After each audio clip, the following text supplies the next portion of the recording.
wants to uh what?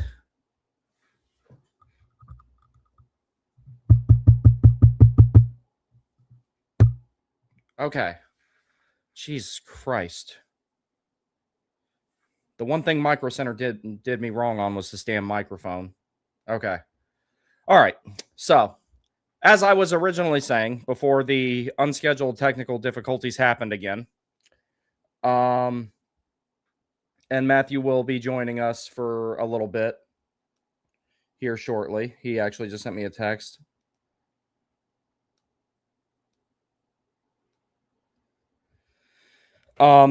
So I don't think any of us anticipated all the movement that there has been the last few days. There has been so much, like there's been so many trades, and I don't think anybody had any idea that there was going to be this many trades happen like this. This last few days has been insane. I'm sure that there's a few, at least minor league deals or players that would be playing in the minors involved that I haven't noticed, and maybe a lot of other people have missed them, but I did not anticipate all this stuff happening. So what I'm going to do is I will talk a little bit about some of these trades. Matthew will be talking about them a lot more tomorrow night during the draft stream. I will not be present for probably most of it. Maybe all of it, because I have beer league tomorrow night, and I've barely got to play lately because like during the playoffs I was skipping beer league games. Like I had a beer league game the night the Canes won the cup, and I wasn't about to go play in that. I wasn't going to miss that.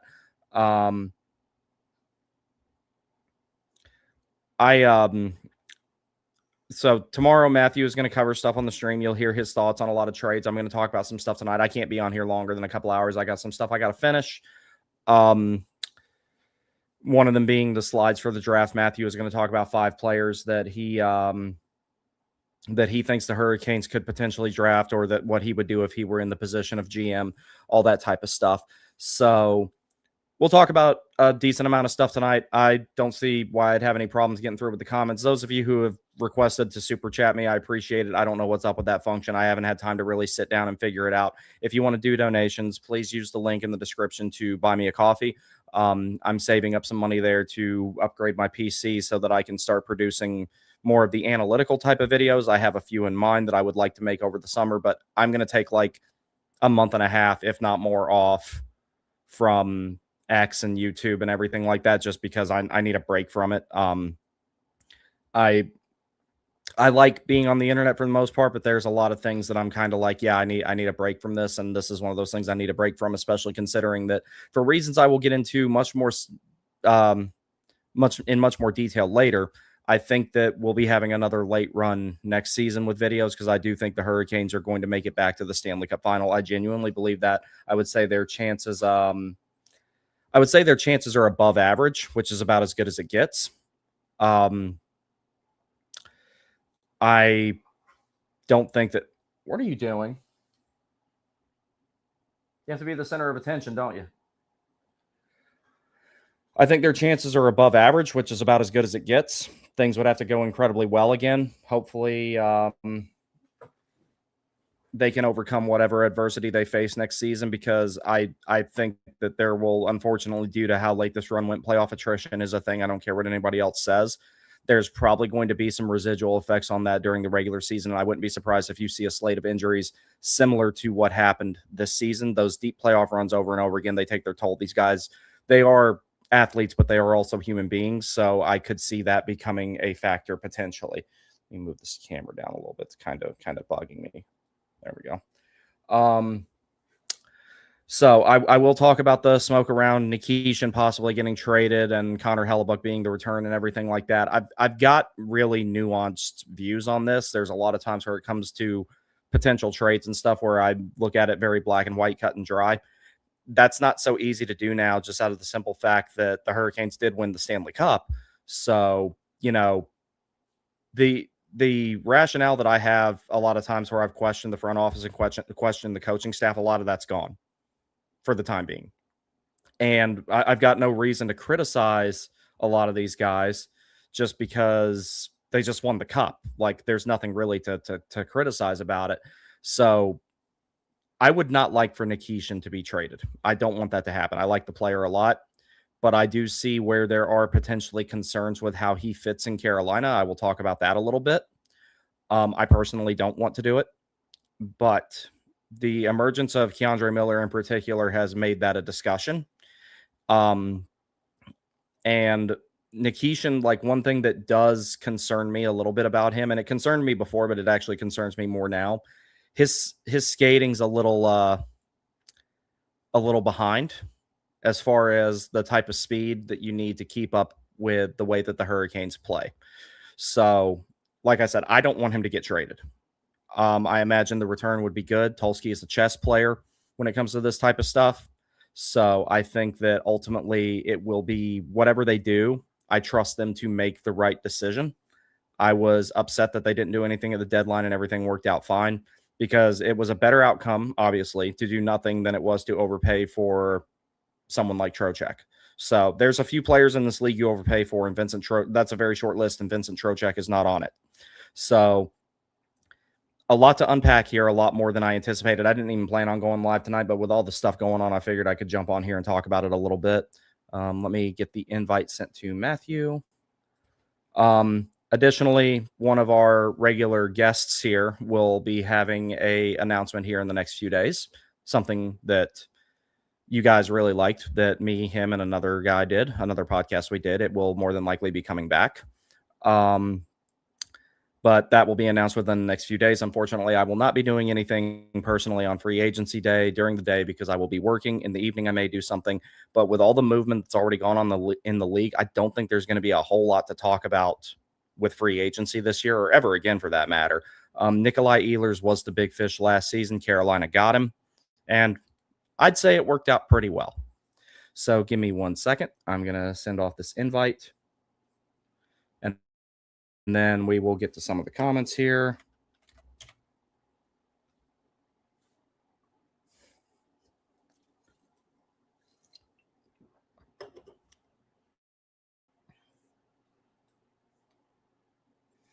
And those of you who have sent me DMs and stuff, I'm sorry I haven't replied to you and everything. I'm really bad about missing those, because I've got my chat, another chat I'm in, another Canes chat I'm in, my Braves chat, and one of my NASCAR chats, my chat with JJ, one with Derek Dunn, and a couple others that are pinned.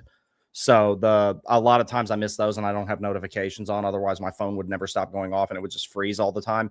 So I just haven't really done that.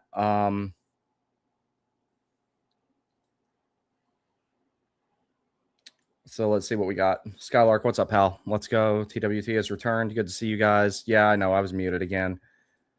Damn thing. I don't know why it keeps doing that every time that I start the show, but I mean, if the Canes win the cup next year, I'll do it every single stream. I'm totally fine with that. Good now. Got to go to a family game night. I'll catch up on your stream later. Have fun with that, buddy. Trade Sean Walker. No. Sean Walker is one of two guys that I nominated for the Did His Job award throughout this entire season. I do not want him to go, and he's got a lot of chemistry with Keandre Miller, and that's something that you need to have for a while, because Keandre Miller is actually going to end up being an even bigger piece to this team than what was originally anticipated. I think I had high expectations for Keandre Miller. He's met the ones I already had that I expected, to see him doing a year from now. And I think that, beyond that, he's going to be a much more significant player to the Canes than I personally originally anticipated. I knew he was going to be an important piece. I knew he was going to be good. But now, like, as far as your all situations left-handed D, that's him now. Like, I think that he was Carolina's best defenseman in the regular season, and he took another step in the playoffs as well. So, Carter, what's up, buddy? Carter, Jack, whichever one of y'all it is, whoever it is from the Crazy Axe, Mike is on now. Good to see you guys. Notification that you're live was very welcome. Been having withdrawals. Yeah, I've just been busy with school and working and everything like that. So I'm just really busy with stuff right now. That's part of the reason I'm not going to be doing much of anything over the summer. I need to just kind of catch up on life. I've been dying to go to the pool, and I haven't got to go yet. I want to do that at some point in the near future. Luke, what's up? Offered Alexander Nikishin and a first for Connor Hellebuck. Yeah, I saw that. I'm going to give my thoughts on that here in a little bit. Part of the reason that it's good that Matthew's coming on tonight is his view is a little bit antithetical to my own in regards to trading Nikishin. Like I said, I don't want to do it, but I trust the front office to make the right move. So unless there's like a return that is just completely underwhelming, I'm not going to be terribly upset about it. I'm still keeping the sweater. I'm going to get the Stanley Cup patch put on it. I would hate to see him go. I really would. But, it's one of those things where it might just come down to being a business decision. And I did get some information. I don't talk about this type of stuff much because I don't want to look like all the fake insiders that we have on X. I did get some information from somebody relatively reliable about what Nikishin's asking price was. And if it's that, it's a little bit bigger of a risk than I think the front office is willing to take. And I kind of understand their rationale behind it. Hellebuck, I have an issue with because of his age, not necessarily him as a playoff performer. I think that, he showed during the gold medal game, for example, he can steal games because if it wasn't for him, Team USA does not win that game. He has shown he can perform in those high pressure situations, which is, not what he's done in the past at times, but with a defense like Carolina's in front of you, it can bring out the best in a goalie. And I think that would with Connor Hellebuck. The question is for how long it would last, but I'll get into that a little bit more shortly. Curious if this will dry out July 1st or if it's going to go full nuclear war that day. I think this will dry it out. I think all the trades will dry it out. Because a lot of these, for example, Alex Tuck was a sign and trade, and that took him off the market. I know a lot of people have talked about Jordan Spence. You already got 2 Jordans. You might as well grab a third one. I'm not opposed to bringing him in the event that Nikishin is going out. I would just, if Nikishin does have to get traded, I would prefer he goes out west. So that way you only have to play him twice a year during the regular season. And if you're lucky, you'll play him again 4 to 7 more times at the end of the season. But any team that Carolina would potentially trade him to, I don't see as being a contender for a while. So the windows of Carolina and whatever that Western Conference team would not overlap. So Luke says, and do you think Carolina can beat Florida because they got Brady Tkachuk? Yeah, I still think they can do it. It's going to be hard, but very on-brand acquisition for them. Same thing with Garnett Hathaway. So I think that, that could be the case. Man, there's a lot of damn comments in here. Jeez. Either way, not totally sold on Hellebuck, but I'll give him a chance. Maybe Sean Felder and Ward see something in him. That's a distinct possibility. Connor Hellebuck is a good goalie. Make no mistake of that. He's not always had the best defenses in front of him, and I hate to say that considering, like, one of my favorite non-Hurricanes is a defenseman on the Winnipeg Jets, and that's Josh Morrissey. Josh Morrissey is one of the most underrated two-way defensemen in the league. Josh Morrissey is like a really, really, really damn good version of Sean Walker. That's when it comes to defensemen, that's the best one they have there. And behind Carolina's defense, Hellebuck would just kind of have to do what any other goalie does, make timely saves. And he wouldn't see a ton of shots. He wouldn't see a ton of quality shots. He would just have to make the saves he needs to make. Now, I think he can do that, but it's a bit of a risk considering the age that he's at. Robert says, Carolina going to trade our first round of drafts is going to be boring for us. If nothing else, they'll trade it back for picks 34 and 57, I'm sure. Unless they really want somebody at 28, or I'm sorry, at 31, then we'll see. Reese, what's up? Thoughts on Nikishin talk? Seems like most of it's coming from his agent based on Drager's reporting, and Drager's the only one who's officially reported on it. I think that there's a little bit of smoke to it. Like I said, I'm going to get into that more with when Matthew gets here talking about the whole Nikishin thing. Like I said, I understand the rationale. I don't like it. I don't want to trade him. I think that there's an incredible player there.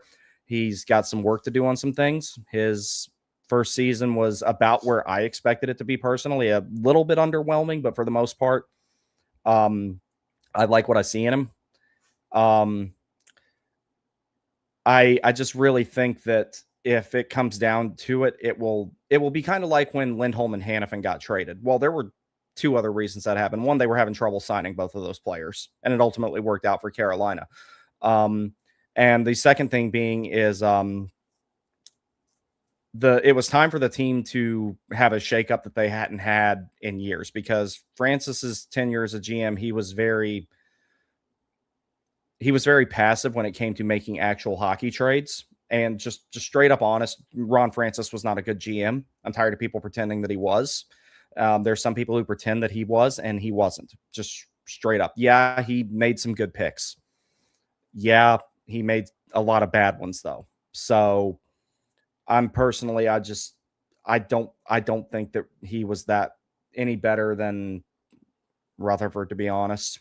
Probably a little bit worse, to be honest. And that says something because I think Jim Rutherford is not a very good GM when it comes to rebuilding a team. Tuning a team up at the deadline, Jim Rutherford's excellent at that. And he's got the resume to prove it. But when it comes to actually like rebuilding a team, I didn't really like how Jim Rutherford did business. Francis did have some good moments as GM, but as far as making hockey trades, he was not good at that. And primarily was because he would never test the market. Tulsky will test the market to the ends of the earth. He might pull the trigger, he might not. If he makes a mistake, which as it looks like he did with the Rantanen trade, he corrected it. And all the players he acquired thanks to that trade, Miller, Hall, and Stankoven, played critical roles in Carolina winning the cup. So this is one of those things where I just trust Tulsky's judgment. And he has given me no reason to believe otherwise, especially considering the really big trophy that they won a couple of weeks ago.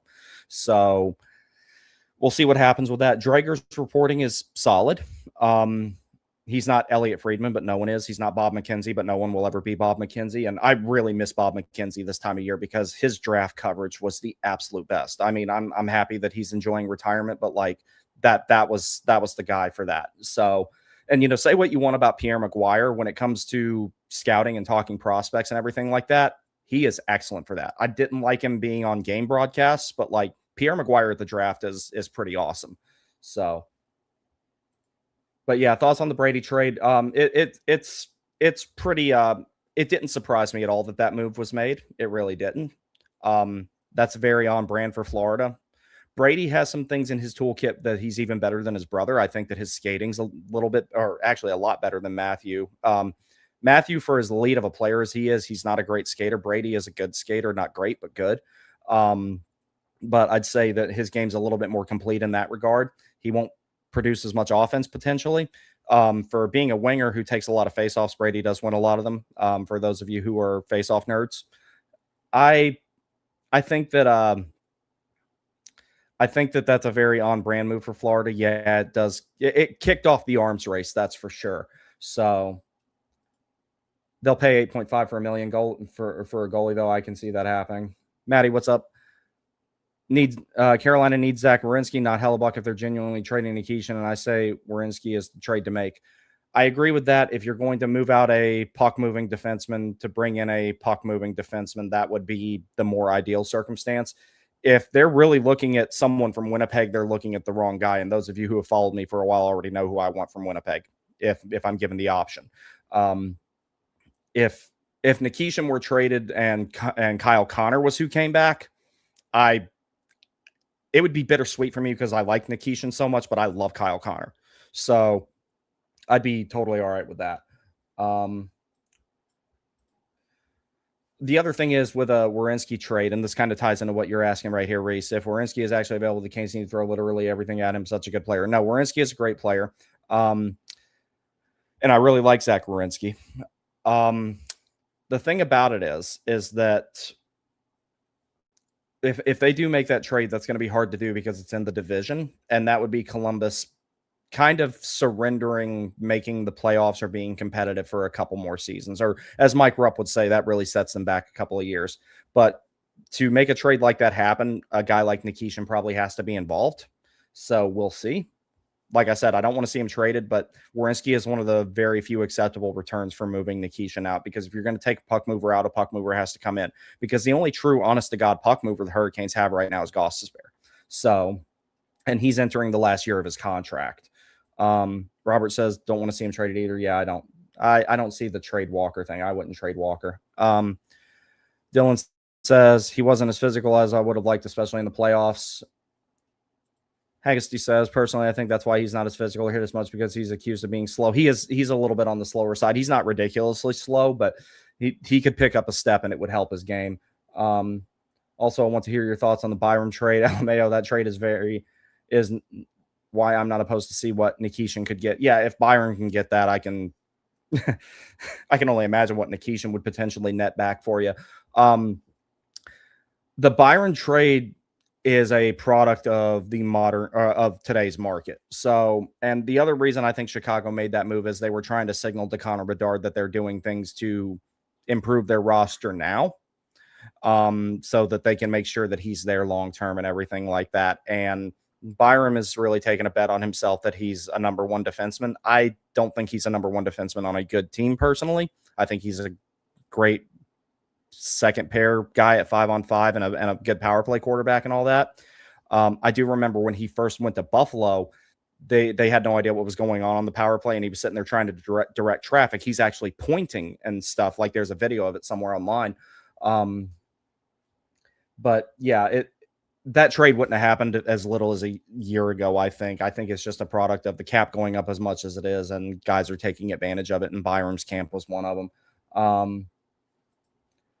Why are we worried about how physical he is, but Jacob Slavin is physical where? Well, see, the thing is, Slavin's got the elite defensive stick work to go with it, and he's a little bit more physical than people give him credit for. When Taylor Hall was a Bruin, I remember Slavin annihilated him and Charlie McAvoy in the same playoff game.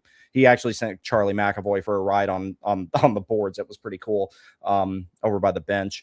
But Slavin, his game is not built around physicality, and I like that the way it is. I think it's fine the way it is. I know that he had a little bit of a down year by his standards and everything, but he was still elite when he needed to be. Most notably, Game 6, he did really well in that game. He might have had the best game of his life that night. But Slavin, I'm not really concerned about Slavin not having physicality because it's just not really in his skill set. He has it when he needs it. But with him, it's more of the gap control and the poke checking and everything like that that makes him an elite player, and I don't want him to get away from that. I suspect this has much to do with Nikishin's contract demands as it does the return for him. That's what I think is going on. Had a few more minutes till I had to go. Walker makes stupid mistakes as much as anyone. I don't agree with that. Sean Walker is a very utilitarian two-way defenseman. When he makes ones, they're bad, but it's kind of the same thing with Miller, and there's no defenseman on earth who doesn't make mistakes ever, or no player for that matter. But, Miller's kind of the same way, high risk, high reward type of player. Walker's a little bit less on the high risk, high reward side of things, especially when he has the puck and everything like that. He does make mistakes. He had a couple of own goals that I'm kind of like, but in those situations, physics just weren't really on his side. Otherwise, it's probably not even talked about. But do you think there are underlying details that made Nikishin more expendable? I feel like the team and his agent might be miles off in where they value him based on development. They want the money now while the Canes want to slow roll it. I think the contract ask is going to be what, oh, Jesus, so many comments. I think the contract ask is going to be if Nikishin is traded, I think the contract ask is going to be what ultimately dictates that. If the Hurricanes start having trouble signing him, then, they can easily say that they have Nystrom and that they have Legault and they have Badinka. They have a lot of long-term solutions there as far as keeping the defense rounded. I would prefer them bring a puck mover and a power play guy in. Someone like Werenski would be ideal for that, because that's one thing the Hurricanes don't have a ton of, because Nystrom is he's a utilitarian defenseman too. He's got a two-way game. He's very positionally sound. His skating is not fast, but like the edge work is really good. He's very smart. He's a very IQ driven type of player. Legault, on the other hand, is good skater for a big man, but more than anything, he's a wrecking ball, defensively responsible, throws a lot of hits, and he just knows how to get in the right place at the right time. As far as the offensive side of thing, Legault, you're not going to get much out of him in terms of goal scoring, but he does have a cannon of a shot. So that'll be useful at 5-on-5. His zone exits are the highest IQ part of his game. He is very, very meticulous with those. He will not carry the puck out of the defensive zone unless he has a clear 100% path. I noticed that about his game, that he is very calculated with his zone exits, and being a shutdown guy in the modern NHL, you kind of have to have that. So I think that it's going to come down to, they think that Nikishin is not worth whatever him and his agent is asking for, and that's going to be what leads to him getting traded should it go that way. McTavish to the Rangers, God bless his heart if that happens. What are they going to trade to get him, though? That doesn't make much sense. Huge Caniac, what's up, buddy? Hey, buddy, I hope you're enjoying your summer so far. Wanted to go to the parade, but there was no way I would have found anywhere to park. Seen the Cup before, so it's all good. Yeah, I couldn't make it to the parade either. I had to work. How about Werenski? Yeah, Werenski would be good. Josh, what's up, pal? Nikishin is too slow, lacking defensively right now, but he will become great defensively over time. I wouldn't trade him for a goalie. Also saw the stat where Hellebuck isn't good when facing less shots. That's the other thing that concerns me about Hellebuck. Timely saves need to be the defining, or there's two big defining factors when it comes to goalies: timely saves and their ability to play the puck, because the Hurricanes deny a lot of zone entries and force teams to dump the puck in, and you need goalies to be able to play the puck effectively. Bussy improved at that significantly over the course of the season. So there's that to be considered as well.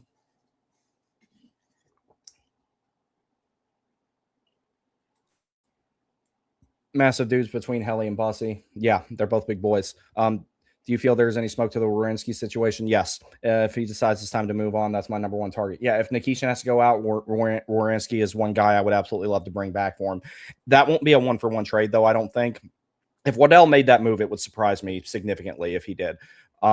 Waddell, for all the heat that people give him over the Gensel situation and everything like that, and not closing the deal on Matthew Tkachuk and everything, the dark ages probably don't end without him, because he was the one who finally started being aggressive on the market when Francis wouldn't be. So, it's like Waddell's a good GM. He's not Tulski good, but he is good. So, but yeah, I do think that there's smoke to that. Absolutely. Lou Rod 55, F them picks, time to be the NHL Rams and use them for a top player to continue the window. Big on Nikishin, but sometimes you have to give a future star for a current superstar. Yeah, sometimes you do have to mortgage the future. This might be one of those situations where you have to, just because the juice won't be worth the squeeze if Nikishin's asking price is what I heard it was. So we'll see. Yeah, we've been doing the Rams thing. Kind of, yeah. Not to the extent that they are, but I feel like in-division trades won't matter nearly as much as they used to. Miller to Carolina, Brady Tkachuk to Florida, and there's more examples. There are, but the thing about it is when it comes to Miller, he was scapegoated really bad by the Rangers. They thought that all their problems were going to be solved because they got rid of Keandre Miller, and they got significantly worse. And Miller came to a place where he was a good fit. The team loves him, the fans love him, and it worked out really well, i.e. the gigantic trophy that they held up a couple of weeks ago.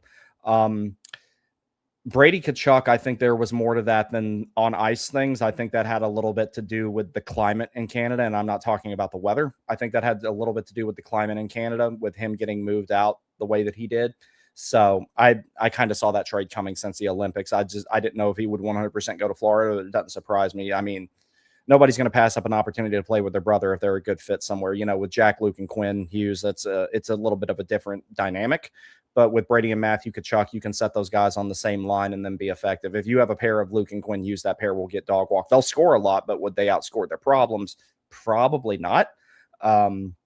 It wouldn't do you any good to have two players that have that similar of a skill set on the same line, especially when one is a top 5 puck-moving defenseman in the NHL, if not higher, and the other one is a guy who got paid because of his last name, and you all know which is which already. So got to keep doing it for at least 2 more years. Forwards are locked up. Defense and goalie needs a big push at the moment, I feel. Yeah, I do want them to bring a puck mover in if they're getting rid of Nikishin, which I hope they're not, but everything's kind of pointing to that right now. But this has happened before. I mean, ultimately, like, for example, Natchez, he did eventually get traded. But the deal they signed him to walked him to free agency, so that was kind of a foregone conclusion at that point. When he went on that insanity run at the beginning of the 24 season, I was kind of hoping he'd stay because you guys know I really like Natchez. Yeah, it just kind of depends. TTC says there's no way Waddell doesn't know what Werenski wants to do, right? Why would you wait until after the draft to have the combo like is being reported? Okay, so the reason I think that is happening, the market is very volatile right now, and when you go to a environment like the draft, that's why I wish that they still had it in Vegas. Let me bring Matthew on the stage here. What's up, buddy? Let me finish up on this comment here. I can't hear you. Wait, say something now. Can you hear me all right? All right, I got you now. Sounds good. So the reason why, I want to hear your thoughts on what I say to this comment right here. The reason why I think they're waiting until after the draft is because you've already had this volatile nuclear exchange on the trade market, for one thing, and it's not done yet. There's a couple more, at least a couple more big moves and probably a bunch of small ones that are going to be made. So that's one thing about it. The draft, the Vegas was the perfect place to have the draft because it's like a giant casino the draft is. So that was actually the perfect place to have it, and having it at the Sphere was really cool. The NHL went from doing the coolest thing ever to the dumbest one in 365 days. That doesn't surprise me. Very on brand. Thank you, Gary Bettman, moron. But the thing about it is that like that's the world's biggest blackjack table when it comes to hockey is the draft, and things move very quickly there. And it's actually impressive how quickly Carolina can move assets around, particularly picks in that situation, because you're always on the clock. So once it gets going, once it gets rolling, it doesn't stop. So I think they're waiting to talk to Werenski after that, so that way the situation around them is a lot more calm and they have a lot more control over the situation. Because if they talk to him about it ahead of the draft, he might say, I want to say, or get me out of here, whatever it is. And then they're in a little bit of a pressure cooker as far as moving him or whatever at that point in the event that it goes down that way. So they're basically, instead of having to deal, it goes from being, the NHL goes from being the world's like fastest paced blackjack table and crap shooting and all that to a used car lot after the draft is over. So I think they're waiting for a calmer situation to potentially look at what they're going to do with Werenski long term. That's what I think. Yeah, that's definitely part of it. I also think that, especially from what we saw today, they want to buy. They want to invest they want to improve their roster as much as they can, especially with bringing Rick Bowness back. And they want to convince Werenski to stay. Mm-hmm. And that's what they just did today. They traded 3 picks to get Nikishin.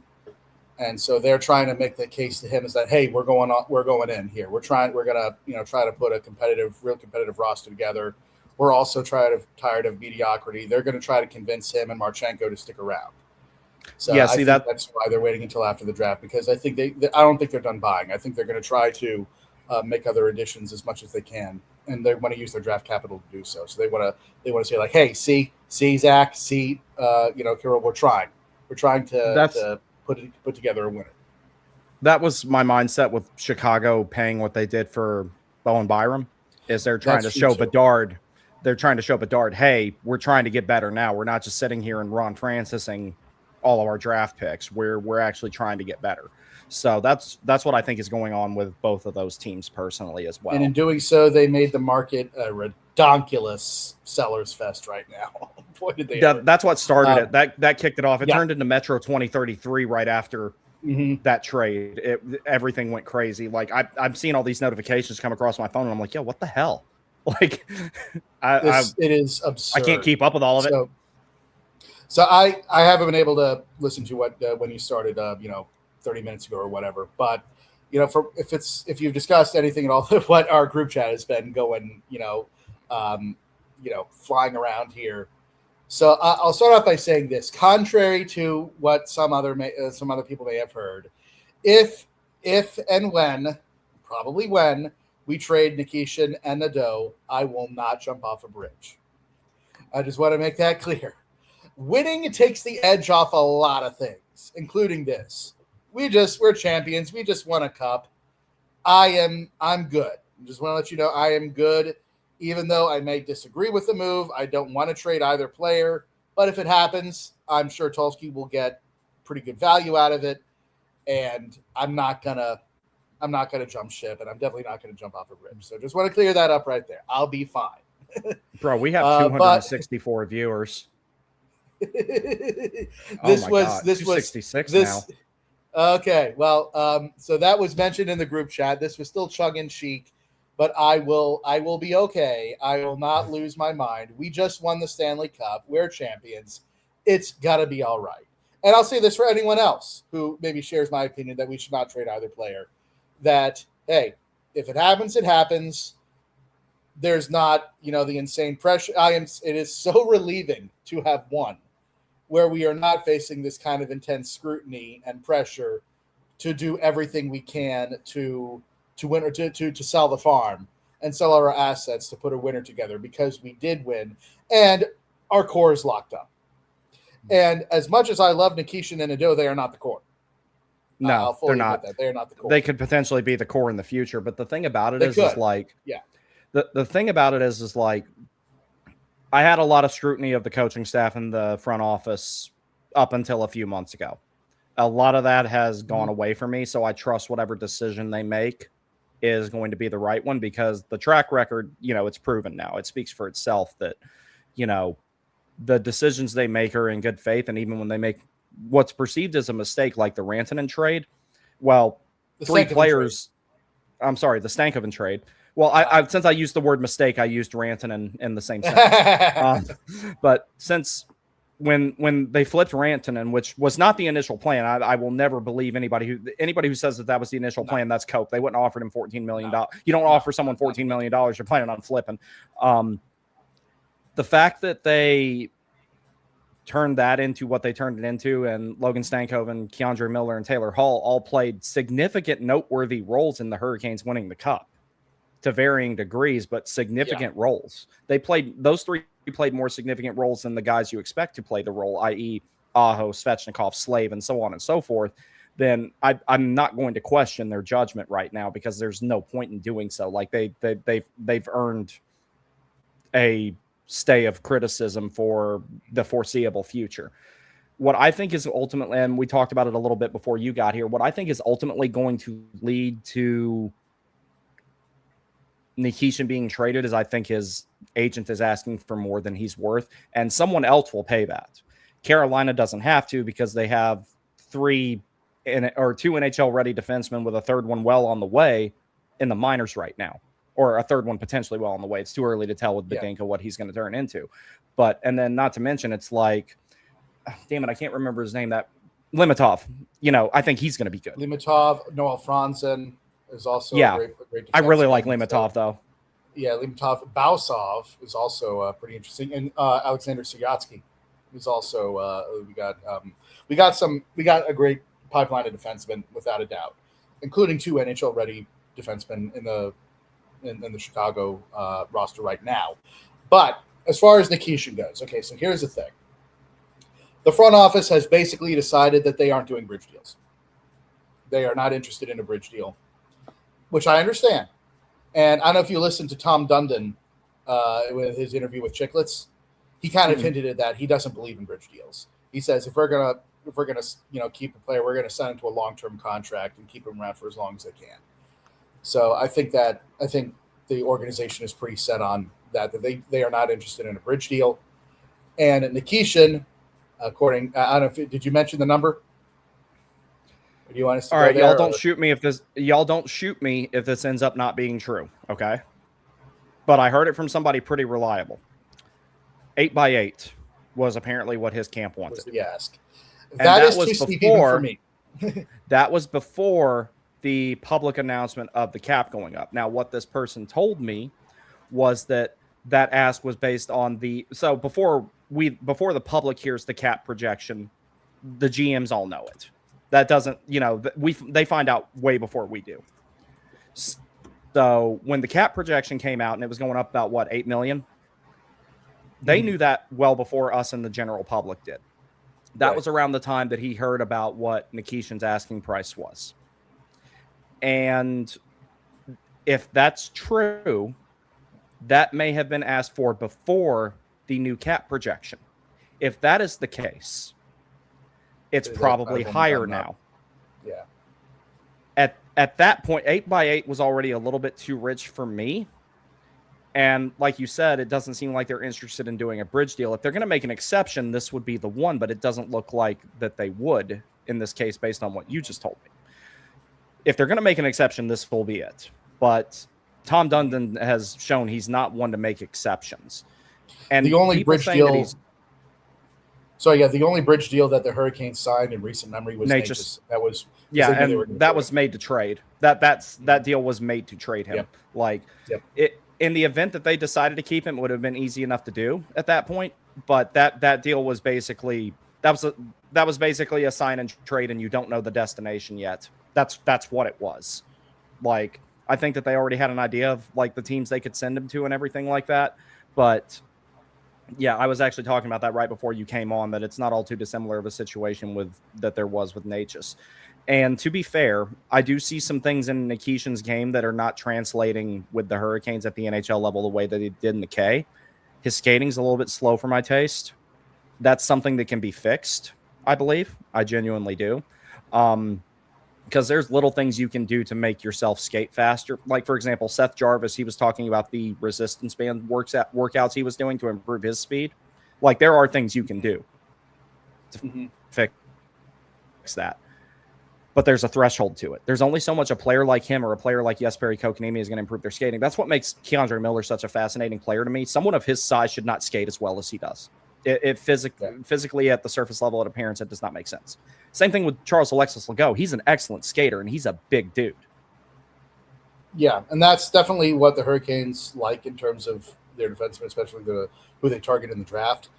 But I will not be gaslit here, okay?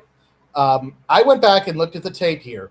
I haven't finished, because I'm hearing like some people trying to gaslight us into saying he's no good. Like that's slander. Not true. Okay, that is absolute hogwash. All right, I truly believe, and fight me on this. I don't care. I don't care who says otherwise. I don't care what kind of job they have in the NHL. I don't care what they think. They can laugh at me all day long. I truly believe that Nikishin is going to be as good as Weber or Pronger. I truly believe he has that in him. And I really don't want to give that. I especially don't want to give that up for like just some draft capital, except maybe the second overall pick. We can talk about that in a minute. But he's got that ability in him. Now, he could stand to improve his skating. So could Shea Weber. Shea Weber wasn't that great a skater. Like he was okay. Neither was Pronger. He went bad and Pronger. Yeah, both of them. I think that's why I think it's a good comparison. They were both average skaters. But they have other tools that made them insane, Hall of Fame worthy. And I believe Alexander Nikishin has that in him. And I think if we trade him to somewhere, he will be their instant number one defenseman, and he'll probably do amazingly well. I'm not saying he's going to like single-handedly turn around a franchise like Winnipeg. If he goes to San Jose, they are going to be not just make the playoffs, but be dangerous.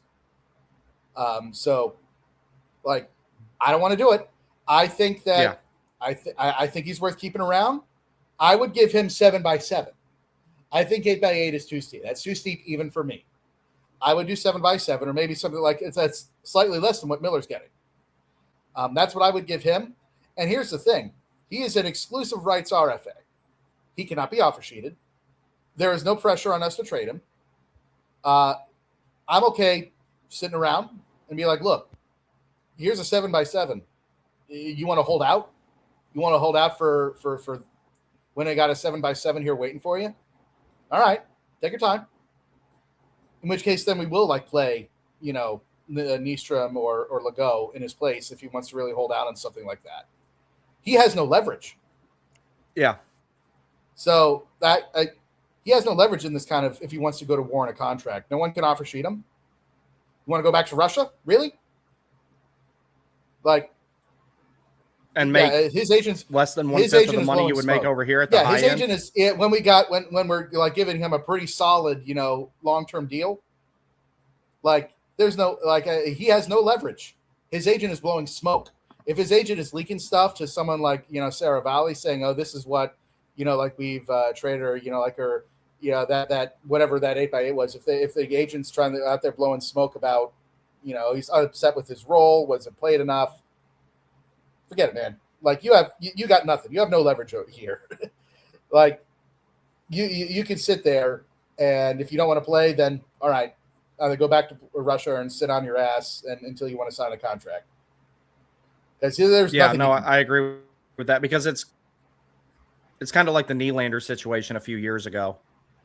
The whole thing about it is that like you're saying, he does not have any leverage because it's not like Carolina needs him because Nystrom or Legault can jump in. Are they going to bring the exact same skill set? No, but you already know both of them are good fits because they got pressed into service a little bit earlier than was expected with all the injuries and everything that happened during the regular season. So that's absolutely true. He doesn't have a whole lot of leverage in the situation. And Carolina has shown a history when they have a hard time signing players, they'll trade them. That's kind of what kicked off, the playoff the playoff run to begin with was they were having trouble signing Lindholm and Hannafin, and they moved them out, and they brought in guys who fit and who definitely helped propel the team forward. So, notably Hamilton and Ferland, and then the 2 picks that they also got for Fox.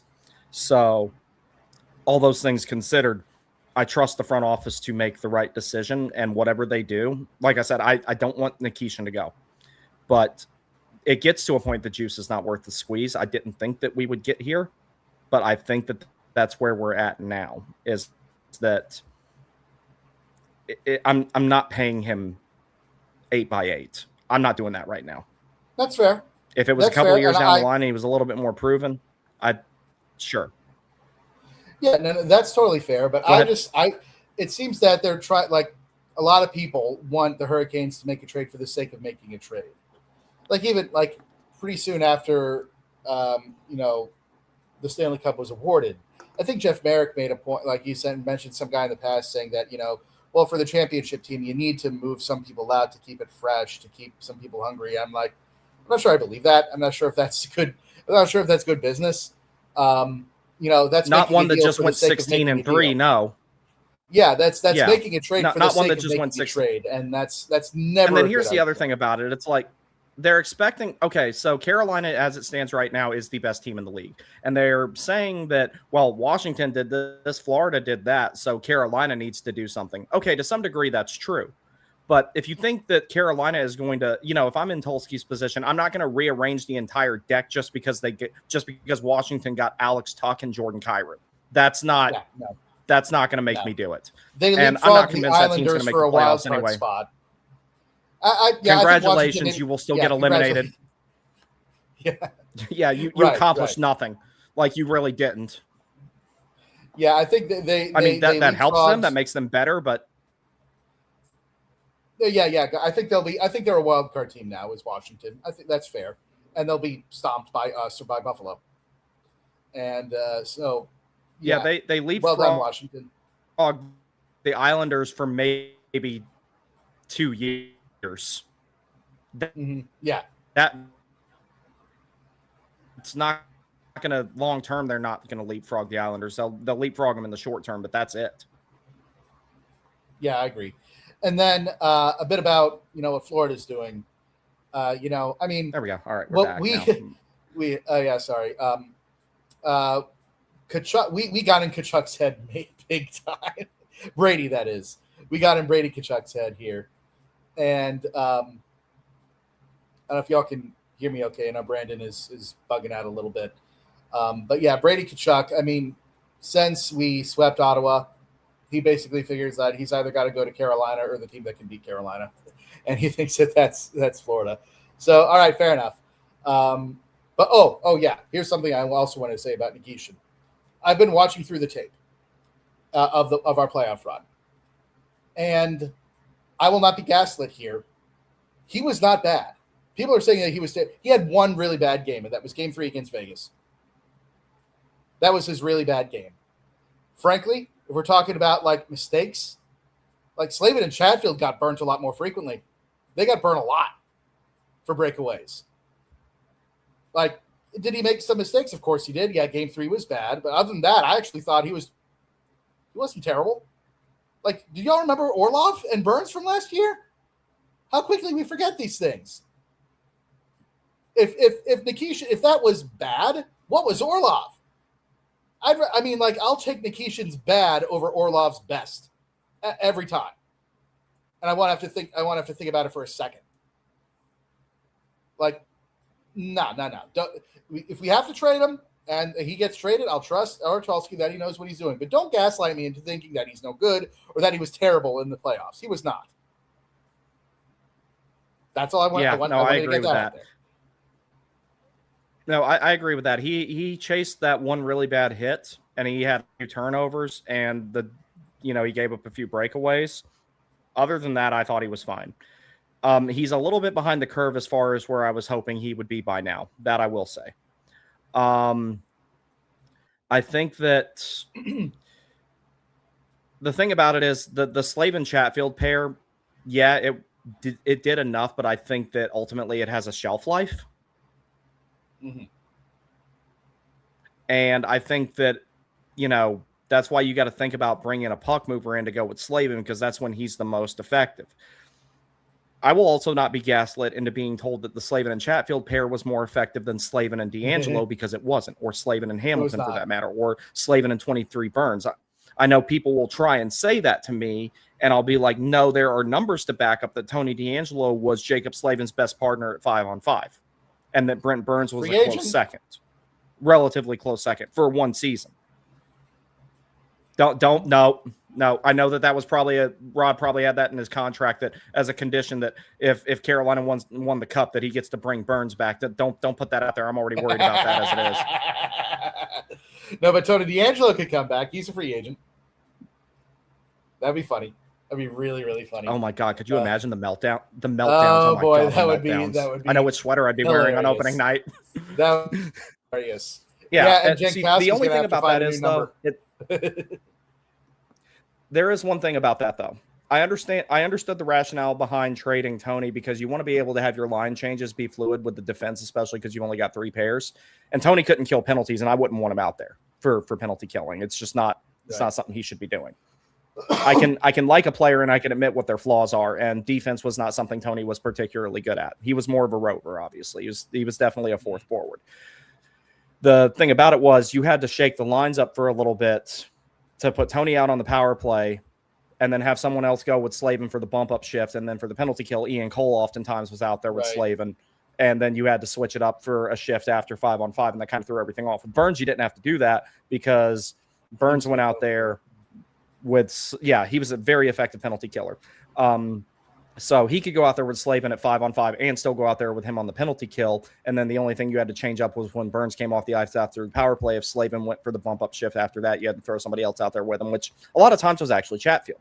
So the thing about it is the one good thing about that configuration with Slavin and Chatfield is like they kill penalties together. They play 5-on-5 together and you don't have to shuffle the deck after a special team situation to accommodate them. That's not normal, though. So if you bring in someone like Werenski, if you put him with anyone other than Slavin, you're making a mistake. So because Werenski can play his offside, he can do it very well. I wouldn't want him to be with anybody other than Slavin, but you would have to go back to shuffling the deck up after that. But Werenski is also a capable penalty killer as well, who could go out there with Slavin for that. Now, if Quinn Hughes came to Carolina, I don't want Quinn Hughes killing penalties. I don't think he could do it. So that's the other thing about that. If you did bring Tony back, it wouldn't be any different than if you had those guys or if they decide Werenski's not going to be on the penalty kill. But I don't see any reason why Werenski couldn't be on the penalty kill. I think he's more than effective enough defensively to do it if Carolina were to acquire but him. you can't do 2 lefties killing a penalty on defense, right? That's probably not a good idea.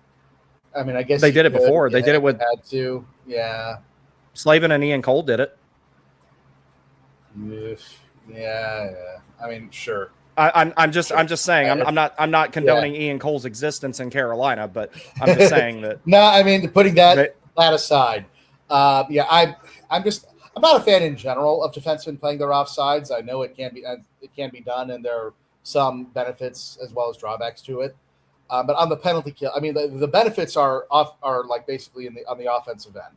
I don't see any benefit doing it in killing a penalty. I mean, sometimes you got to do what you got to do, but that's not ideal, in my opinion. Yeah, it definitely makes it harder to clear the puck. So it's like because you're clearing it on your back. I mean, I don't like clearing on your backhand. Yeah, no, that's hard to do. So like you could in the event that you're in that situation, you could have the Slavin and Chatfield pair together during the penalty kill, shuffle the deck for a second, and then put Werenski back out during 5-on-5, and then get that pair back together as soon as you can and everything like that. But this team is very much built around how they handle, last change and matchups and the flow of the game and everything like that. There's a decent amount there that happens anyway, especially when a defenseman takes a penalty. Like you got to do that anyway. Yeah. So that's why it's like if you did bring in strictly I'm not meaning to step on you, by the way. There's just some latency in there. Sure. Yeah. If you did bring in a puck mover to play that role and then not have him killing penalties, Carolina has done it before effectively and can do it again. Mm-hmm. Yeah, but I just really wanted to say that Nikishin it wasn't the best playoffs on the team that anyone had. It was you could make the case that it was somewhat similar, although obviously they're different players, but similar to how Blake went in last year. At times he was good, at times he was not so good. He learned a lot, and look at him now. Like, I think that this is going to help. This can only help Nikishin in his development, seeing the intensity of the NHL playoffs as compared to the K. I think that's only going to make him a better player. And the future, I would not be worried about his future development. I think he'll sure he can improve on his skating a little bit. He's not slow. He's not what I'd call slow. He's a little clunky, but he's not slow. Like, I've seen slow defensemen. He's not slow. Yeah. So I would call him right now average. He gets eclipsed because I think everyone else of the other five are above average, NHL average. Yeah. I'd say he's at right now his skating is NHL average. So it's not. Everyone else is ahead of him, but he's not bad. No, I agree. That's the whole thing about it is, like, when someone is a below average skater or even an average skater, it kind of stands out on Carolina just because the entire team has good skaters. I think that's one of the things that they look at with, who they trade for, who they draft, who they sign long term, because the way that they play, you need guys who are good skaters and everything like that. So here's Angel's one of the best skaters in the league, by the way. He is like that. That's the thing. It's like I saw people say that, oh, he's not a good skater. I'm like, what the no. What are you smoking? He's one of the best skaters Carolina ever had. He's one of the best skaters in the world. Yeah. Yeah. No, for whatever problems he has, skating was not one of them. Skating is not one of them. Yeah. I would kill to have a percentage of the skating ability that guy has. His crossovers are immaculate. They are. Like, he's legitimate. The only guy I've seen walk the blue line in recent memory as well as him in Carolina is Gostisbehere. The only one. Mm-hmm. All right, so we got a couple other interesting comments here if I can get them to come up. Yeah, I trust them to do the right thing, hoping Carolina improves the team the next few days. I think they will. They're just waiting. They're not going to make a hair trigger move, and history has shown that. Now, this is an interesting one right here, and I really want to hear your thoughts on this. Cavery says, I know I've been saying it for days, but how's your thoughts on Jordan Spence? You go first. All right, let me look him up here. Because I like him. Spence. I like Spence too, and I know that people were bringing up some of his numbers here, like his advanced analytics, his Corsi numbers were really, really good. So his career numbers here. He's 25 years old, 5'11". What do you have? 31 points, 7 goals, 24 assists, plus 15 last year, 73 games. It's pretty good. At LA, he had a pretty decent career. He's pretty young.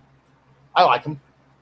I like him as a player. I mean, if for trading Nikishin, I do not want to go after Hellebuck. I'm sorry. If it happens, I'll cheer for him. I'll cheer my heart out for him, and I hope he'll get shut out every game.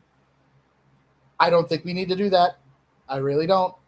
Hellebuck is not the kind of person we need to target. If we were going to target Werenski, okay, and then we still got a top 6 set.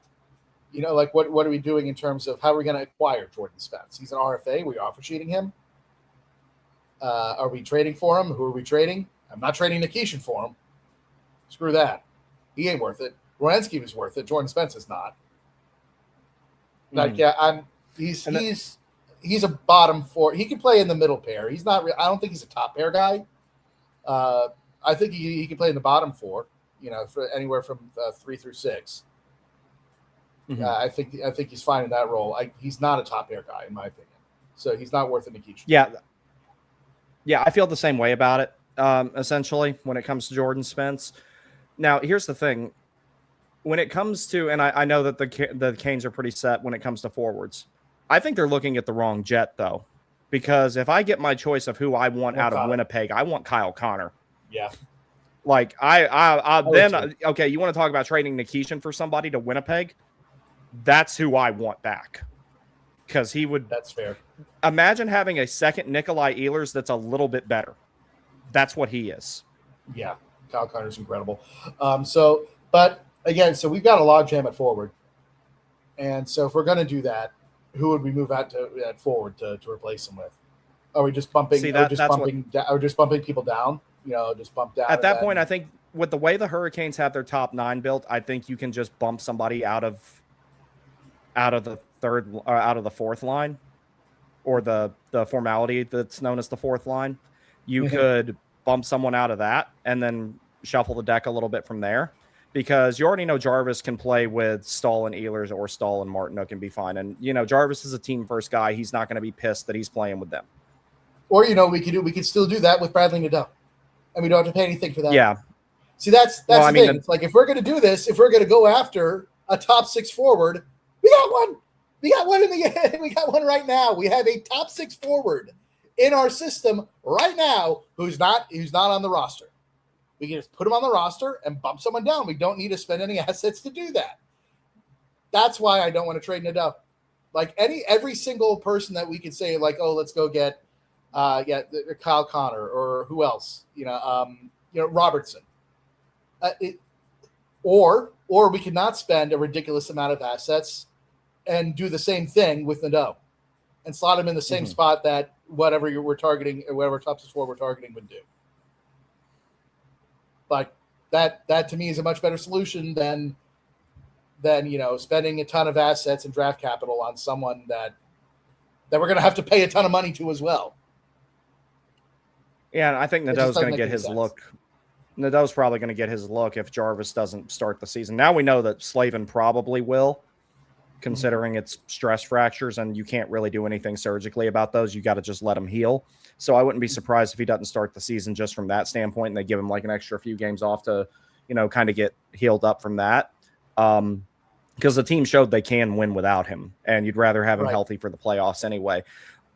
More than anything, though, it's like, if they're going to get a puck mover or if they're going to get a defenseman, I want a puck mover to go with Slavin. Jordan Spence, as much as I like him, I don't think he accomplishes that. Jordan Spence, he's a lot like Sean Walker. And it's nice to have that type of player, but you don't need an abundance of them. You need 1 or 2, and you already got 1. And if you do need 2 of them, you want them being on your second and your third pair, not your first one, unless you want to try Walker and Slavin again. But I don't want to do that because Walker and Miller is way too good of a pair. I don't want to split that up. And again, I think Dylan made the point here. I mean, like, we don't need Spence. We've got Nystrom and Legault. Mm-hmm. See, the thing is, like, I think for all of the trade targets that are out there for us, we've got in-house solutions. Like for all of them. Like for defense, for forward, and for goaltending. We do not need another goal. We might need a third stringer to back up Kochetkov, but I'm fine. I'm totally fine rolling with Bussy and Kochetkov. If we want to offer Freddie a contract, fine. But I'm fine with a Bussy Kochetkov tan. I don't know what's the problem with that. I don't have a problem with it either. If Hellebuck was younger, I could kind of understand it. Yeah. I don't want 33-year-old Hellebuck at 8.5.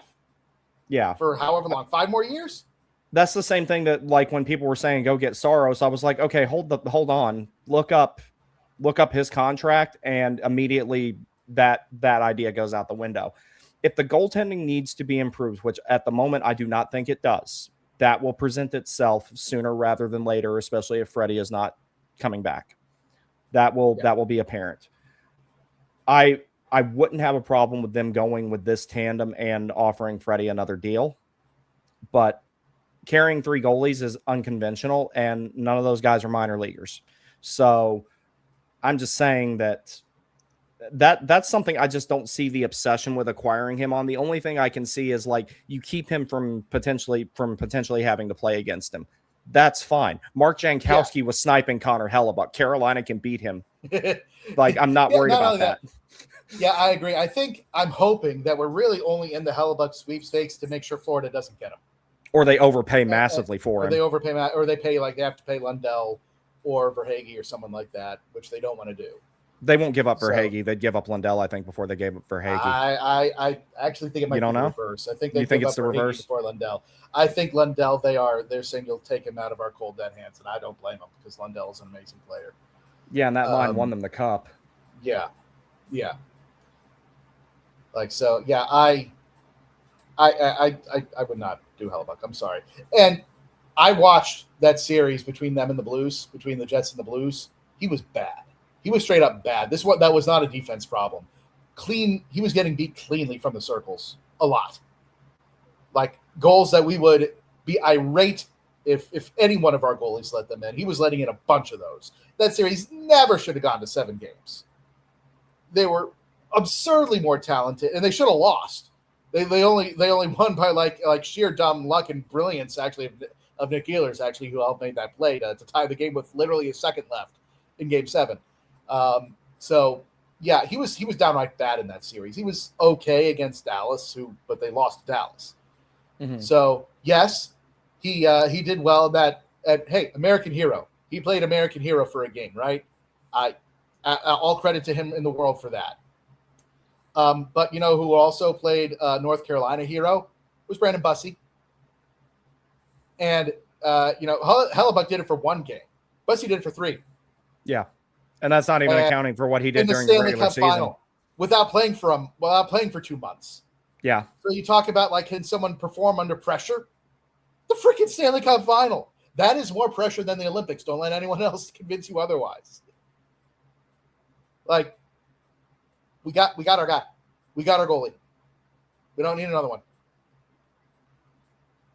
Did you freeze there, Brandon? All right, so this thing keeps freezing up on me here. We're gonna take a quick break and get right back to it.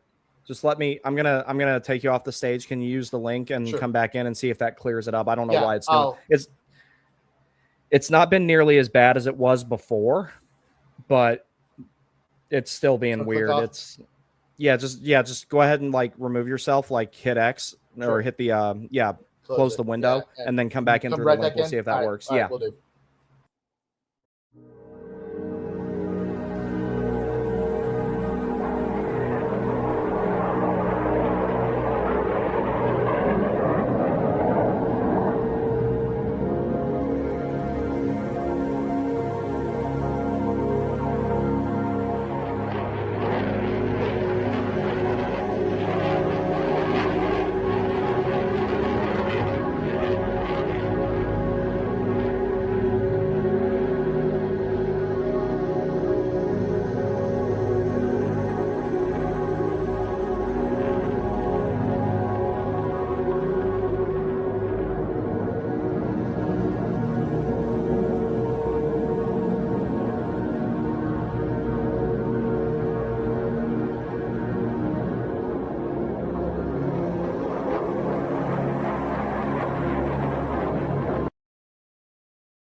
I swear to God, me messing with this internet connection is like Han Solo trying to fix the Millennium Falcon and The Empire Strikes Back. It's just every time he got one thing fixed, something else went wrong with it. Something else goes wrong, yeah. Bring me the on that note, I just saw, I'll give credit to Third Line Healers on Twitter for this because he said it out great. He's like, we're going to trade, we trade for Hellebuck and Bussey's going to outplay him. You watch it. God You watch that forbid. happen. God forbid. Like, you watch that happen. Like, I'm telling you, man. Like, Bussy, what else he got to do to show you that he's the guy? Yeah, he struggled a little bit after the break. So did everybody.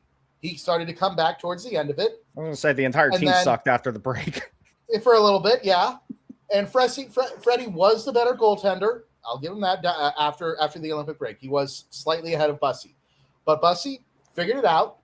You know, he's the kind of goalie actually I think that needs that benefits from rhythm. But even then, he came in cold, 2 months, thrown into the Stanley Cup final, trailing the series. Stop Mitch Marner on a penalty shot. Freaking ridiculous. 931. Goals against average of under 2. We don't need Hellebuck. All right. If it happens, it happens. We won. We're champions. I'm cool with it. I'm fine. Cool.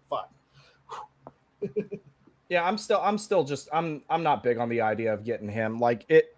Okay, now if we're talking about Jesper Wallstedt, that's different. I'm a little bit more into making a move like that. I don't think Minnesota's going to give him up. Something like that, I'm a little bit more open to the idea of. And now they might have to. That'd be something. That would be, yeah. At that point, I'd consider that because Minnesota's probably going to want to make some room because they got to get Quinn Hughes signed. So that day's coming up. We're what, 6 days from that now, 5 days from that now, where they want to go ahead and get that done sooner rather than later. So because Minnesota, it's more of a grassroots hockey state. If they want to put the Wild on the map, they need a player like him long term. So I think that something like that has to happen sooner rather than later. Okay, weirdo. He's hiding from something. I guess it's storm. I think it's storming outside, or at least it's storming like somewhere nearby, because every time it starts storming, he runs and hides over there. But I guarantee if I give him one of these, which oddly enough, the dog on the bag looks a lot like him. It's kind of that's Frank. That's Frank. Yeah, it looks. Yeah, it literally looks like Frank. It's like the only difference is he has a completely white on one side, but he's even got like the same little ears and everything. The dog on the bag does. Oh, yeah, that's what I thought, huh? Spin. Good boy.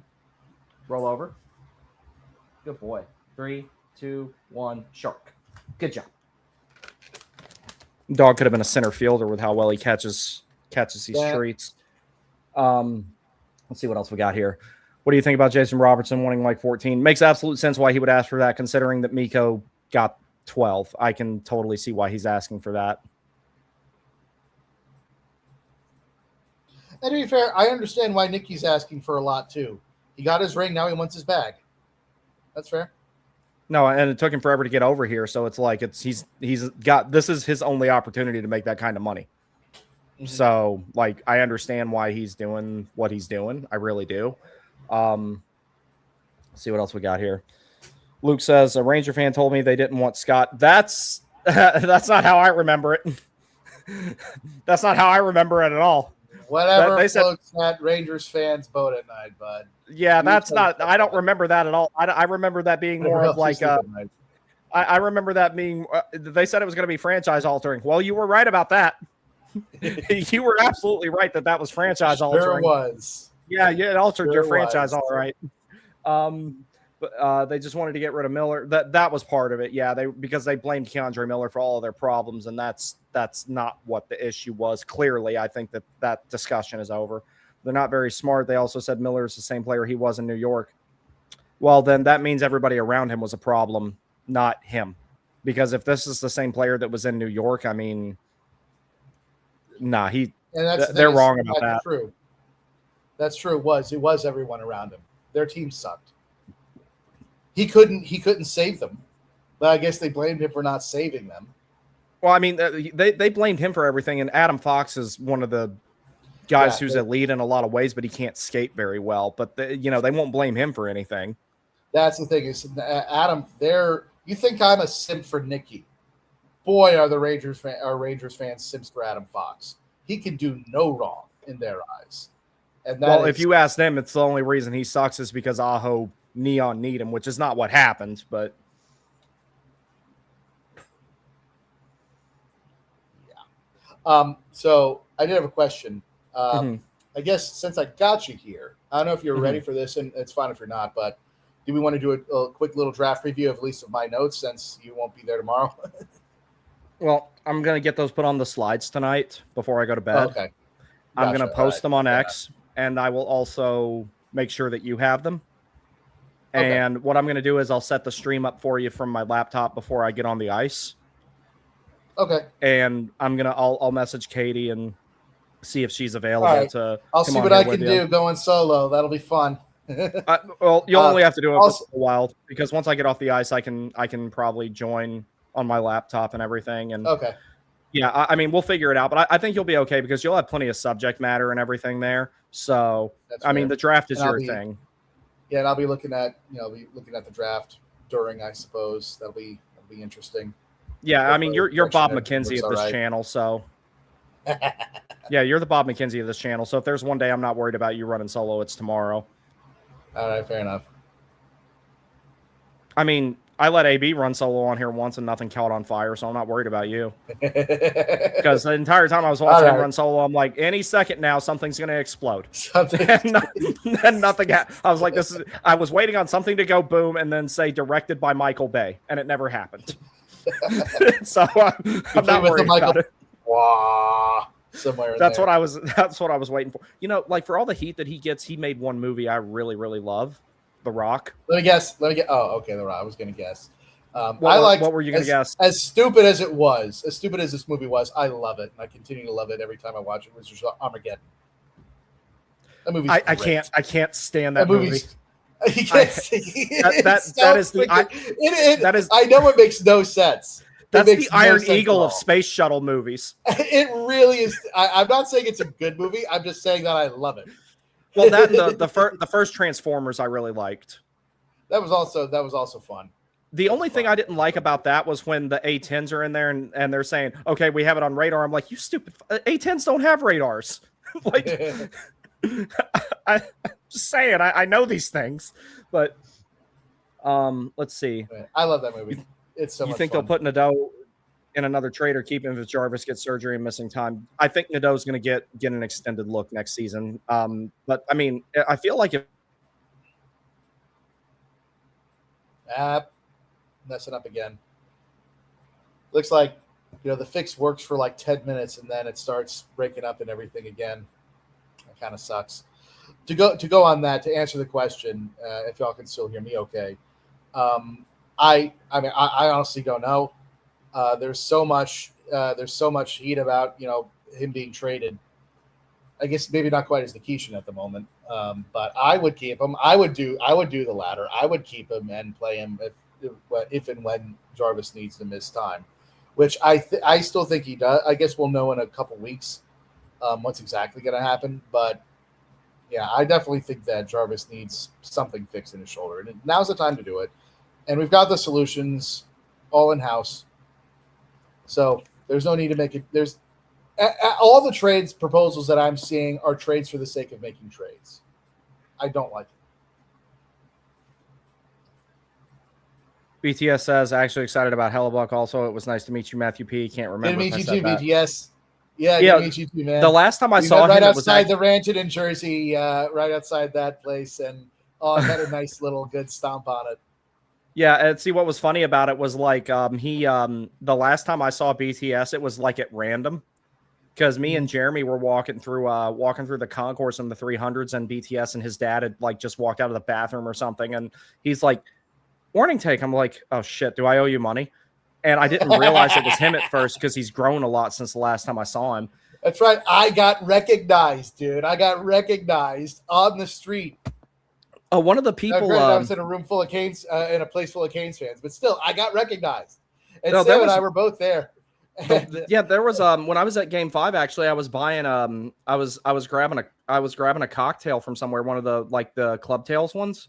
And like the guy who sold it to me, he's like, "Hey, I've been subscribed to your channel for a couple of years. I really like it." I was like, "Oh, cool." Sweet. It's just weird, like actually like running into people who watch this and everything like that. I know, man, we're celebrities now. We're press. We should get press passes. I don't want to be around those people. I will get into fights. I guarantee you, I will get into fights. Sam and I were saying like that because our spots in the parade frankly weren't all that great. Although, let me tell you the story, okay? Mm-hmm. So our spots in the parade weren't all that great. We did see them coming by, and when I saw it was Martinook lifting the cup, and I was screaming and right and cheering, I thought that was as close as I was ever going to get to the Stanley Cup, like a roughly, 20 yards was what we were from where the parade line was. And so I'm going to tell this story. And Sam, if you're listening, I'm so sorry, buddy. I didn't know this would happen. This is going to break your heart. So after the parade, they're getting up to the rally stage, and we knew this was going to be tough, but it was true. We were not able to get close enough to see anything going on. Couldn't hear anything. So basically, we decided that we're going to leave. Sam heads off. He leaves and goes. I'm like, I was so high. Before I walked to my car, I went inside the Marriott just to sit down, get out of the sun, and take a break. And then after like a minute, I hear that the players are going to be walking through the hotel, carrying everything. And there's a kind of a line forming for the players to walk through with everyone crowding around it. And I'm like, and so I walk up there, and sure enough, after a few minutes, they all come by. That is cool. And I see Stahl carrying the Conn Smythe. I'm high-fiving all the players. I touch the Conn Smythe. And then right after him is William Carrier carrying the Stanley Cup. And that's amazing. I touched the Stanley Cup. Right here. That's really cool. I never in my life thought that would happen. It happened by accident. And Sam, if you had just stuck around with me and took a break, you'd have been there too. The two times I was near it, I wouldn't touch it. Because I've been next to it twice, and I still wouldn't touch it. I couldn't help myself. It was like I'll take a picture with it, but I will not touch it. Good for you, I guess. I don't know if I broke like some kind of sacrosanct rule. I wasn't the only one. Oh no, of course not. Me personally, I'm not like hating on you for it or anything. I'm just saying I personally. I've been in its company twice, and I won't touch it. Now, the reason I didn't touch it the first time because it was on display at Cross Creek Mall in Fayetteville, and I took a picture with it when they won the first time. The second time that I won it, I was playing at the rink in Reston, Virginia, and it was the year the Caps won it. So me and all the other guys that were playing pickup that night, we went in there and took a picture with it, and I wouldn't touch it because it was the year the Caps won. So I was like, yeah, I'm not touching that anyway. That's totally just in general. I'm not big on touching trophies personally. That's just me though. It's the closest thing, like just to get a little religious here. I mean, that's the closest thing as a secular relic that you're ever going to get. Yeah, no, I agree. And so I don't know if that'll ever happen again in my. All intents and purposes, it's never going to happen again. I'll never be that close to it again. I almost certainly will never be able to touch it again. So yeah. I saw it. I kind of just lunged for it just to make sure I got my hand on it, which I did. It's amazing. Yeah, no, I don't blame you for that. I just me personally, if I'm ever in its company again for a third time, I'm just not going to touch it. That's a me thing. It's sure. Okay. All right, fair enough. It's like when I was playing Little League when I was a kid and they started handing out trophies to everybody. I didn't like having one. I was just kind of like, because I felt like I didn't earn it, so I didn't want one if I didn't win. That's just my mentality about it. Like, there's nothing wrong with you touching it. I'm not saying that. It's just my personal thing is I won't touch a trophy that I didn't win. So that's just me. And I think that ship has sailed my chance to win that trophy unless I want to start playing EA sports games again and do the self-insert create a player stuff, which I don't even do that. So it's like, but yeah, me personally, I won't touch a trophy I didn't win. It's a me thing. I'm just like that. Well, as far as I know, the keeper, Phil Pritchard, I saw him too, by the way. He was in the line. So someone was trying to tell me that it was the replica. No, the replica stays in the Hall of Fame. Yeah. The replica stays there untouched. This is the presentation cup. This was the one that gets all the love. It gets repaired every year because it gets beat up. And if it's not beat up, you're not celebrating hard enough. That's basically is the rule. That is how that works. But yeah, so the rule is only a winner can hoist it over their head. The keeper will let anyone touch it, but he said, you can only lift it over your head if you win 16 games in the Stanley Cup playoffs. I agree with that. Rule I would definitely respect. I would never hoist it over my head. See, that's one thing I got. and I mean, I'm going to upset some people when I say this, but I had a huge problem with the social media manager lifting it. I had a huge issue with that. Like, because, Yeah, I mean, okay, in the organization, okay, whatever. I mean, Yeah. I understand like the equipment managers holding it up and everything, but like, Mhm.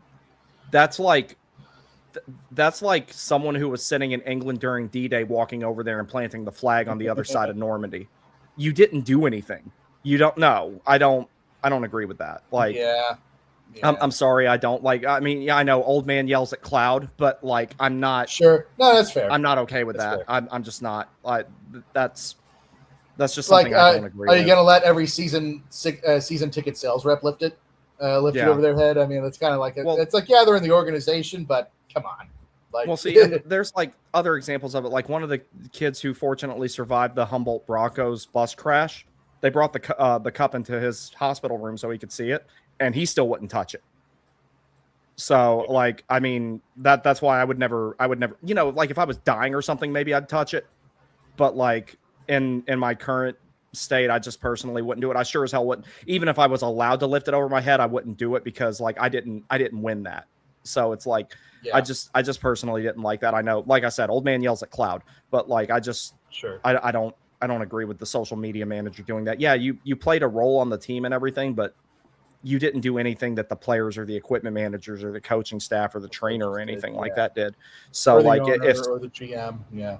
yeah, you know, it's like, yeah, you did your part, but your part had nothing ultimately to do with what happened on the ice. Like you didn't sharpen anybody's skates, you didn't help anyone stretch, you didn't do anything like that. I don't agree with that.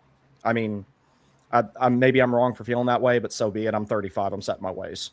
No, no, But yeah, that's fine. I'm not gonna argue with you. That I would definitely respect that rule. If I was ever like in a room with them where someone say, "Hey, you may touch it, but you may not lift it." That was what I heard from Pritchard, and that's totally fine. yeah, So no, I absolutely agree with that. Um, excited about Hellebuck if Carolina trades for him. That is, I know I'm in the minority, but I don't want a Bussy PK tandem next year. I'm not too worried about a Bussy PK tandem. Like I said, if it's not going to work out, that situation will that will present itself sooner rather than later if that what are you tandem's worried not about, going to man? work. We know what PK is. We know he's fine. We know he makes like the absurd saves and then lets in a boneheaded goal. We know it. We know that's his thing. And for Bussy, we know that, you know, yeah, he can have a rough game, but he's always bounced back.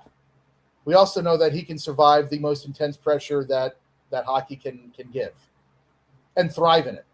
Yeah, I think that that's actually what helped him more than anything was the fact that he went in cold in game Mm-hmm. 3. I think that he didn't have time to and Kochekov plays better in situations like that too, if you ask me, because you Mm-hmm. know it's like Kochekov has like some serious squirrel brain because I think that if he's in the starter's crease in the morning, he sits there and he thinks about the game all day. Like I don't know the guy, but this is just what I imagine. I sit there, I guess he Mm-hmm. sits there and thinks about the game a lot. But times when Kochekov and Bussy for that matter, but Kochekov especially when they go in cold and they don't have time to think, they just have to put the mask on and get out there. I think that they play better in those situations, and I think that was of benefit to Bussy was the fact that he didn't have time to think about it. I mean, other than maybe the intermission, if that decision was made early in the intermission or right before they went back out, like he didn't have time to think about it. It was just kind of like, okay, gear up and go, and that's what he Yeah, did, and he did it you're up, effectively. kid. Yeah. Robert B says, "I won't complain if Hellebuck is on the team. Depending on the price, I'd be a little bit worried about it." Ethan says, "You currently have more views than Sound the Siren." Shout out to those guys. Those are good buddies of mine, especially Darren, who I'll watch currently that has later. Jeff Daniels as a guest.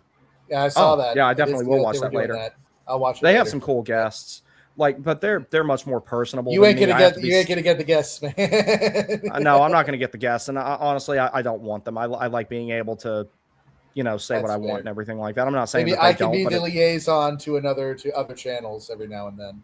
that would probably be better because basically my list of well, I mean, you're basically, you know, full time as far as I'm concerned at this point, but my list of guests is Derek Dunn, JJ, Penguins Collective is going to be on here eventually because they're cool dudes. That's about it. And I think Derek Dunn and JJ are like my type of guest where we can just say whatever Yeah. we want because Wouldn't someone mind asked getting me, the he's Sens like, locked on guys every once in a while. I want to reach out to them and see about getting them on.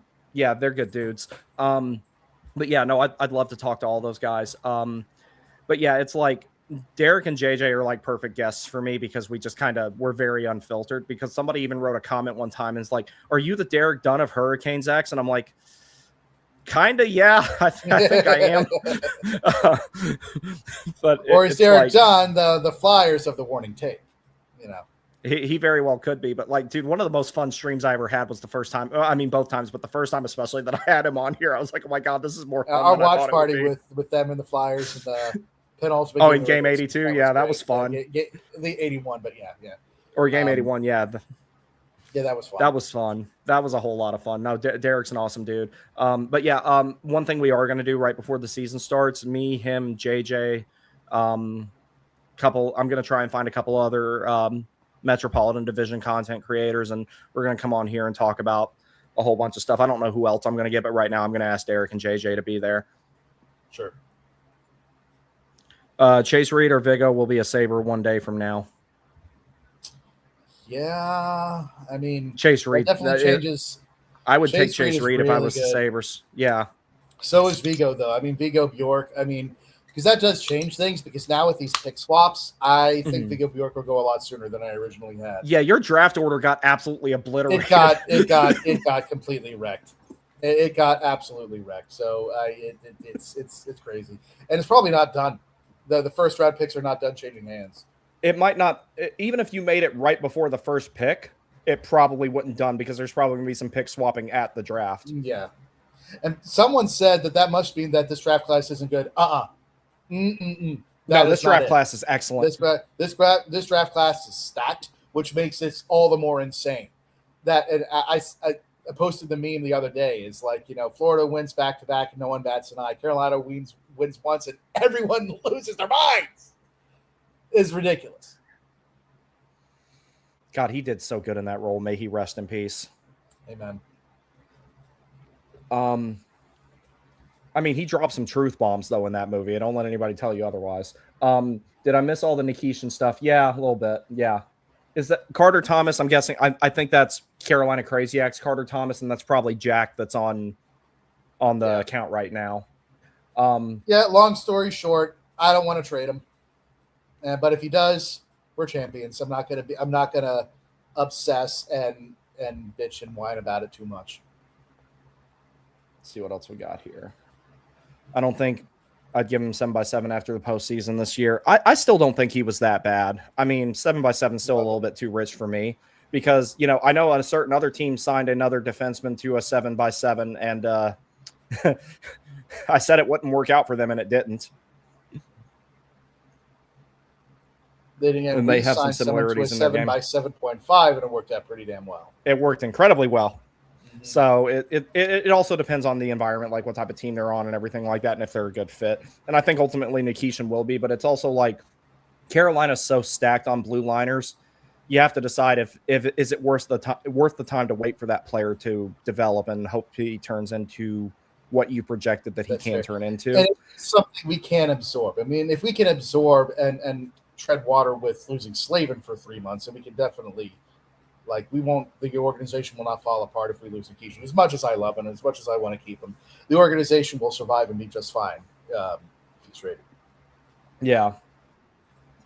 His playoff play was noticeably worse than his regular season play. 7 years too expensive. I thought he could have been better in the playoffs, but I still don't think he was unbearably bad. I know a lot of people think that.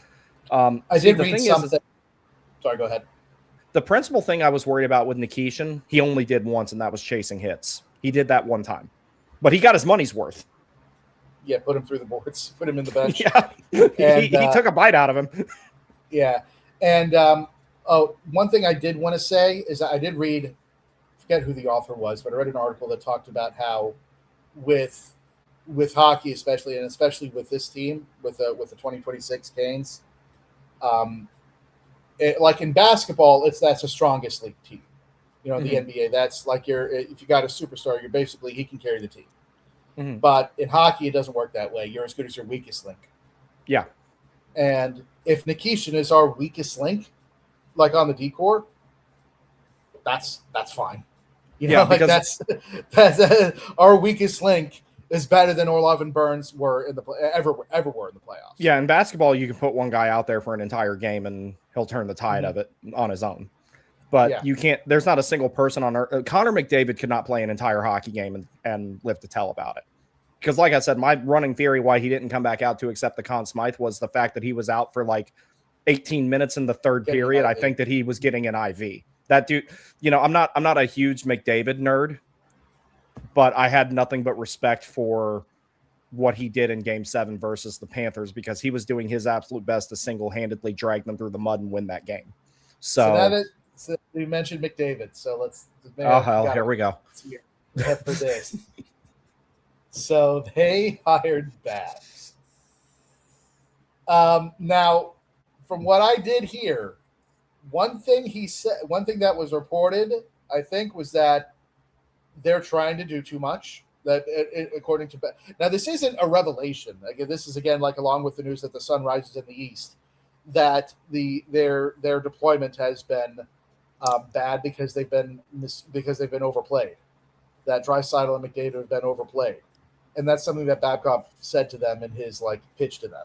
And I'm like, if that's supposed to be the revelation. I mean, I could have told you that. Yeah, you could have told water that. is wet. Yeah, anyone could have told them that. That was one of our rationales with saying that if McDavid came to Carolina, it would take a lot of the pressure off of him to carry everything because he wouldn't have to kill penalties. He obviously he can do it and he's effective at it, but it's like he would play less minutes, and the minutes that he would play, he would be significantly more effective probably because he wouldn't be so damn overused. Right. So yeah, newsflash: the Oilers are top heavy. Like how no did no one see this or did McDavid not notice this? Did no one in the organization notice this? I mean, so I guess I would like to believe they didn't. And Babcock goes in there and implements that, they'll improve just by default, just by the fact that there won't be as top heavy deployment. And so, and so I guess, they probably will improve a little bit. I don't think it's going to work though, in terms of actually winning. Like, I don't think they'll win a Stanley Cup with Mike Babcock as their head coach. So I guess maybe it just took someone from outside of the organization to point out what everyone else on the planet could see. But what are your thoughts? Well, I mean, I just don't see how that was a revelation that McDavid and Draisaitl, particularly McDavid, were carrying too much of the load. Like, that's no secret. Okay, if there was any big indicator of that, it was when Connor McDavid took a $12 million deal where he's saying, here is $6 million less than what I'm worth on my AAV, roughly. Go improve the depth of the team and maybe not pay Darnell Nurse 9.25 if you're ever presented with a similar situation ever again. So he was kind of signaling that, like, he was voting with his wallet, even in that regard. I don't see how that's a massive revelation that was already the problem there. It was very evident with more than just the 2 Stanley Cup final appearances that they had. So I don't know how they look at that and act like that's a big revelation. So if what McDavid had said about Babcock is true and he signed off on this and everything like that, then it looks to me like he's looking for a higher effort level out of the depth guys. But the thing about it is like, effort level only gets you so far. That bottom 6 on that team is just not good as far as like the amount of talent that it needs. So that's where I'm. Sucks and their goaltending sucks. Their defense really sucks, and that's why I was like, when people were saying really sucks, their goaltending wouldn't win a Calder Cup.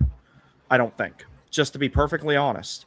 Yeah. But it's like, okay, when you look at it, it's like Evan Bouchard. He's great, but he's not what they thought he was. They thought the defensive side of his game has come very far, but it's about as far as it's going to go. The thing that makes him dangerous more than anything is his shot. He's Max Pacioretty if he played defense. I don't understand why they have the rationale that they have about a lot of the defensemen they have. That's one of the things I don't understand why Toronto did what they did exactly with Darren Radish. I don't think that that's going to age very well because we've already seen this situation with Darnell Nurse. He is not going to replicate the season that got him that deal. So, I mean, you're asking guys who are already kind of at where they're going to be to do more. Maybe Babcock can get more out of them.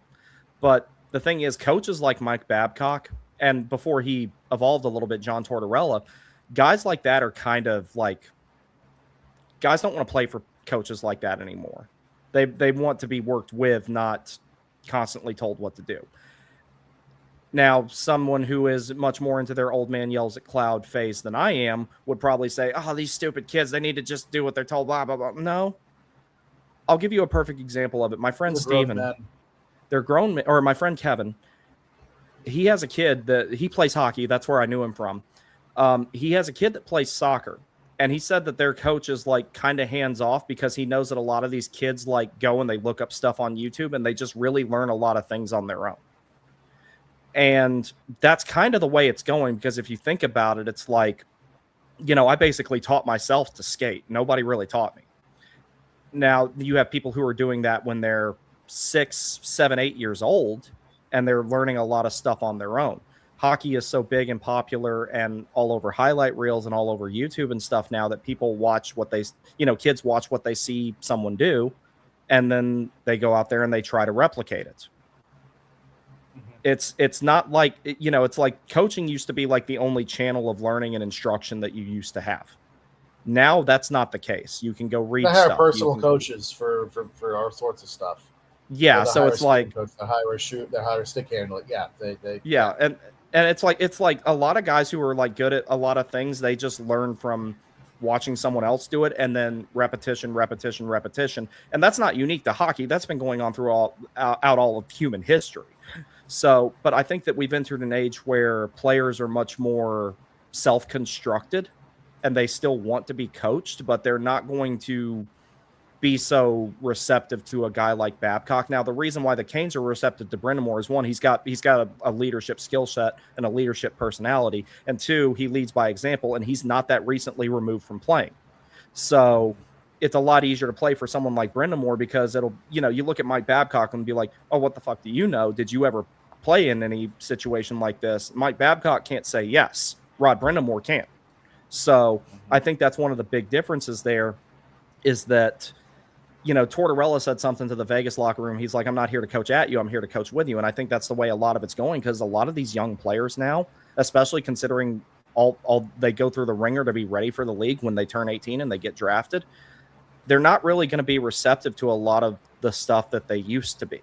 And I don't blame them for that, considering a lot of them are really putting themselves in that position by working hard and learning things the way that they're learning them now. Like, you know, information comes through a fire hose nowadays thanks to these things. So it depends on what you do with it. And, you know, it's like guys like Babcock, they're going extinct because of that. Yeah, they're grown men. Like, these are not, you're not their parent.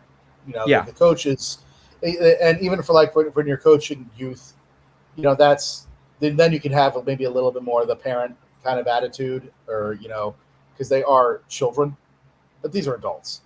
You can't treat adults like you treat kids. No. And Babcock, frankly, he inherited a great team with Detroit. Like, he did. He did. That was, like, I could have won a Stanley Cup with that lineup. You could have put what's it called, the little monkey that bangs the cymbals together. You could have put one of those behind the bench, and that team was still going to win the cup. Same thing with Pittsburgh. The team was busted. Yeah. So it's like that's honestly, I don't think he was ever that great of a coach. Like, he's not a good head coach. If you were going to have him like maybe as an assistant and he was just a tactical guy, you know, that's probably something he'd be really, really good at. But that's not what he wants to do. So, yeah, I mean, I think he's a good tactical mind for the game, but he's not a good coach, because you need other stuff. You need more than tactics. You need leadership, and he's not a good leader. No. And that's the thing. That's the thing with Rod. Rod is a good leader, and Rod is a good leader. Well, before he's not the best. Yeah, I don't think he's the best tactical. He's improved. But like, so I'll say that I'll give him credit for that. That's where he needed to improve his coaching with that, and he did significantly this year. Yeah, and see, that's the other thing about it, though. It's like you can kind of get away with not being the greatest tactical coach when you can be a player's coach and, really motivate your guys by leading by example and everything like that. Like, I remember there was a picture of him loading his own luggage onto the aircraft before they flew somewhere. What other coach does that? Yeah. Nobody. I got to meet him too in that line, by the way. Oh yeah. I slapped him on, like, he was he wasn't high-fiving people, so I just kind of tapped him on the shoulder and walked by. But I felt like the boing, off of his massive tricep or whatever it was, because he's something else. His abs have abs. For real. Yeah, it's just like it's just like that though. It's like, if I had a choice of who to play for, Brendan Moore would be one of those guys just because of the whole lead by example factor. It was like, okay, long story short, when I was in the military, they had the whole rope and choke BCA standard thing, which I always thought was dumb because I'm built like a refrigerator. So naturally I have, like, even when I'm skinny, I still have like a 38-inch waist. Like that, I had a 38-inch waist when I basically had like outlines of a six-pack at one point in my life. And the Navy was still saying that I was overweight based on the taping, because I'm like, well, I can't make myself any smaller. Like, which organ should I cut out to meet the standard that you're applying here? And the people who were always giving me weight loss advice were like 300 pounds of body fat. So like, I didn't want to hear what they had to say because they were like struggling to go upstairs, and I can hop up them with one leg at that point in my life. I'm getting back to that now. I actually did like 100 front squats today. I felt great, but it's like they can't do any of the stuff that I can do, and they're giving me that advice. So I had a huge problem with that. They just got away with it because they were a little bit taller than me or had a fatter neck. Whereas someone who was actually fit, I was always willing to listen to what they had to say about it. There was one guy I told to fuck off because I knew he was using steroids. I hope that eventually I hope that they popped him on a drug test eventually, because he was always like, I saw him in the gym and he had chicken legs, and I was like, this dude's using trim. I know it. That's a telltale sign of it. But it's like, there was one guy who tried to give me advice on that stuff. I'm like, I'm not putting the needles in my arm that you do, bro. And he's like, what are you talking about? I'm like, everyone knows you're using trim. And he's like, how? I'm like, you have peg legs, bro. You look like a double amputee pirate. I'm not stupid. I know you're using trim. So, it's like, whereas with Brendan Moore, it's like you have a guy who actually does lead by example. Like, what other coach is in such good shape that they jump in on line rushes when other players are absent, like he's done before? Like, you can say stuff about him tactically, but like, he makes up for it in so many other ways. Not too dissimilar to how he was as a player. For whatever he didn't have in skill, he had in fitness, he had in effort level, he had, for whatever he didn't have in hockey IQ, he had in brute force and everything like that. And that's not to say that Brendan Moore wasn't a smart player and that he wasn't a smart coach. He is. It's just like, for everything that he lacked in the things that traditionally made a hockey player good back in his day, he had something to make up for it. Wherever somebody else had a quill, he had a hammer. So that's just the type, and he applies a lot of that as coach. Mm-hmm. Let's see what else we got here. I'd be way more comfortable trading Chatty. There's not going to be as big of a market for Chatty as there is for Nikishin, though. That's the only thing. Upside for Nikishin is, like, Chatty is as good as he's ever going to be. It's only going to be on the. Nikishin's got a ceiling yet that he's not anywhere near. Nikishin's got a massive ceiling that he can grow into. Yeah, right-handed shutdown D are always going to be in demand, but like, teams are going to want a younger, higher ceiling player with an offensive and physical upside before they look at Chatfield. There are more players that are replicant of Jalen Chatfield in the league than there are of Alexander Nikishin. Mm-hmm. And even then, they make no mistake, that type of player is in short supply. Both of them are, but as far as which one's in short supply, Nikishin's skill set is significantly more in short supply. Carter says, I don't think people are saying he was bad, but he wasn't visibly good. He made some mistakes, but didn't have great moments to make up for it like Miller did. Slavin made mistakes. Chatfield made mistakes. Like, I look at the tape. You don't believe me? Look at the tape. Like, all those breakaways that Vegas got, most of them were while Slavin and Chatfield were on the ice. I didn't make this up. Okay? Go back and look at the tape again. Like, Howden's 2 goals in game 2, Slavin and Chatfield were on the. I know Slavin and Chatfield were on the ice for one of them, and I think Mark Stone's breakaway and that he scored in game 3. That was Slavin and Chatfield. Yeah, I saw a funny joke about that. They're like, "How does Mark Stone keep sneaking past people when he's so slow?" And they're like, "Other teams still think he's on LTIR." And I was Yeah, like, I mean, yeah. I was like, That, and I think a lot of that is now it got cleaned up. It did get cleaned up after Game 3, but even in Game 4, there was a bit of that where uh, what I think what was happening is that I think it's something that you mentioned. Yeah, when you have two similar-minded defensemen, they step on each other's toes. I yeah. think that was happening a lot in games 1 through a That's little why I'm bit like of 4. a puck mover has to come in. And if Yeah, Nikishin is still here, I think that you need to explore putting him with Slavin. Maybe like something's got to be different there. That pair, I'm sorry, it has a shelf life. I'm not saying those players do. That's imminent, but that pair has a shelf life. and the And Nikishin Ghost pair wasn't terrible like that as a pair. I didn't hate it with Ghost playing his offside because he can hammer the puck pretty well. But yeah, I would move that around too. I think I'm done with Slavin and Chatfield. They were getting torched a lot. yeah, Obviously, they got that game game 1 against Montreal where they got obliterated. yeah, So and again, Nikishin had his one really bad game in Game 3. That was by far the worst game of the playoffs for him. Other than that, I mean, yeah, he made some mistakes, but so did everyone else. yeah. And then the other thing about it is, so to this one right here, 1 point all playoffs does not help his case though, especially as a guy who's supposed to have some offensive edge. So to be fair to what they're saying here, they're right about that because that's something that does not help with the asking price he might allegedly have. Like I said, I don't know if that's verifiable information. That is true, but I also checked the time on ice. His time on ice was lower than even a lot of forwards. No, that's true. But also the other thing that I would ask people to consider with that is the fact that Nikishin was playing kind of a safety valve-ish type of role for Ghost, which is not what he's geared to do.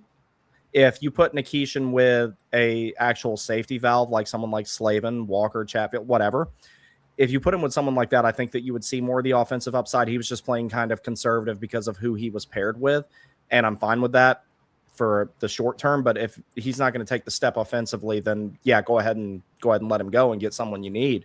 But the lack of production, I don't entirely put on him just because of how he was playing the way he needed to accommodate Gostisbehere. So that I'm not particularly worried about, but it also does kind of, lend itself to the fact that lowers his asking price, or it should lower his reasonable asking price. So I get what he's saying there. Like, he's absolutely right about that. They had Miller playing the second power play for a good long while, which I never understood. Well, they put Miller there because he got hurt when Clevin hit him. And then Miller was in there for a while, and then you don't want to change your power play quarterback until you have to. And power play 2 was better than power play 1 for a long time, so you definitely couldn't risk changing that one. All so, right. Will Spets give up his 37? No, he wears that for his brother, and his other number, 14. He sure as hell ain't getting that one. Rod would probably throw him in a dumpster if he tried to wear 14, because that's unofficially retired. 14 is. Because that was Justin Williams' second number in Carolina. Right. But it's like, yeah, no, he wouldn't give up 37 for Hellebuck. Hellebuck can wear something else. Spence is looking for a payday. Yeah, that's another reason you got to be a little bit careful with him too. 60% Corsi 4 is wild. Yeah, that is. How does the process work with RFAs as no trade is made and they can't agree on the contract? So the thing about that is, and this happened with one of the most notable ones in relatively recent memory was William Nylander. If no contract is made and they don't trade anybody, essentially they don't report to camp. A lot of times they'll go overseas and play for a while or something like that. And then if they don't sign by January 1st, then they are ineligible to play for the rest of that season. So whatever that is, it's going to sort itself out before too much longer. Yeah, so that Swayman. It also nearly happened with Swayman. Was it a couple of years ago? No. Yeah, Swayman. That's another notable one. Yeah.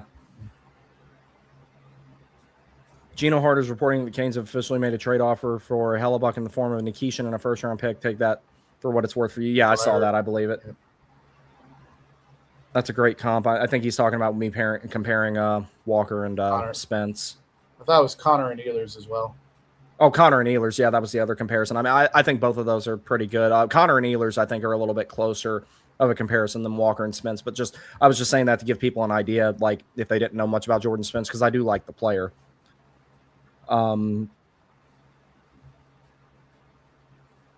Yeah. Sorry, Brandon froze again. We did talk about this. Yes. That I hope that's really all it is. I hope we're just in there to maybe price Florida out of it. Yeah. That's what I hope. Yeah, and that's not the first time Carolina's done something like that. If there was, yeah, if there was an award for driving up the market, Carolina would get it every year. Raleigh 98 says, not sure if this has been mentioned, but I think they're showing interest in Hellebuyck to increase the price for Florida. Yep. Is there any way the Hellebuyck trade doesn't include Nikishin? Potentially, yes. That's when you're looking at Nadeau, Legault, and Nystrom as being guys that would potentially get moved instead. And even then, I still wouldn't do it. Jonathan says, I get not trading Nikishin for Helly, but look, if we can get away with Nikishin and a first for Hellebuyck, surely could trade Nadeau and maybe Kochetkov for Werenski or Robo. See, I'm not big on getting Robertson now either. I like him, but like I just don't see the need now. The team's scoring more than enough. You're gonna see like his Nadeau is worth every bit as much as Robertson. Yeah, I said it. And except he's not 15 million, which you're gonna get to in a minute. Not from what's been reported. Figures. I want Nadeau and Legault full-time, just no room. Well, I mean, if they trade Nikishin out, Legault or Nystrom will be on full-time. And if Jarvis has surgery, Nadeau will be on full-time at least for a while.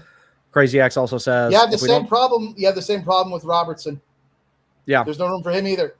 Unless you're going to bump someone down the lineup, which is fine. But we can do that with Nadeau without paying anything.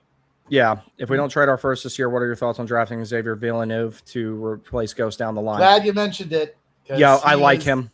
He has talk about this tomorrow. Yes. Yeah, no, we are definitely. Well, you'll be talking about it tomorrow. I won't be here really because I'm going to go skate tomorrow night. Jesse Lancaster says this team is so good, it's hard to get better. Yeah, see, that's the thing that I've been talking about this since the 23 run. So there was one interview that Tom Dundon did right after that, where there were some people who were wanting to tear everything down after the 4-goal sweep, and he said, we have to be careful with the moves we're making because it's a lot easier to get worse than it is to get better when the team's at the point that it's at. He said something like that. That wasn't verbatim, but it was something like that. But he's absolutely right about that. You know, when you the mountain offers you less surface area near the top is a good way to look at it. The closer you get to the top of it, the harder it gets to, hang on to it.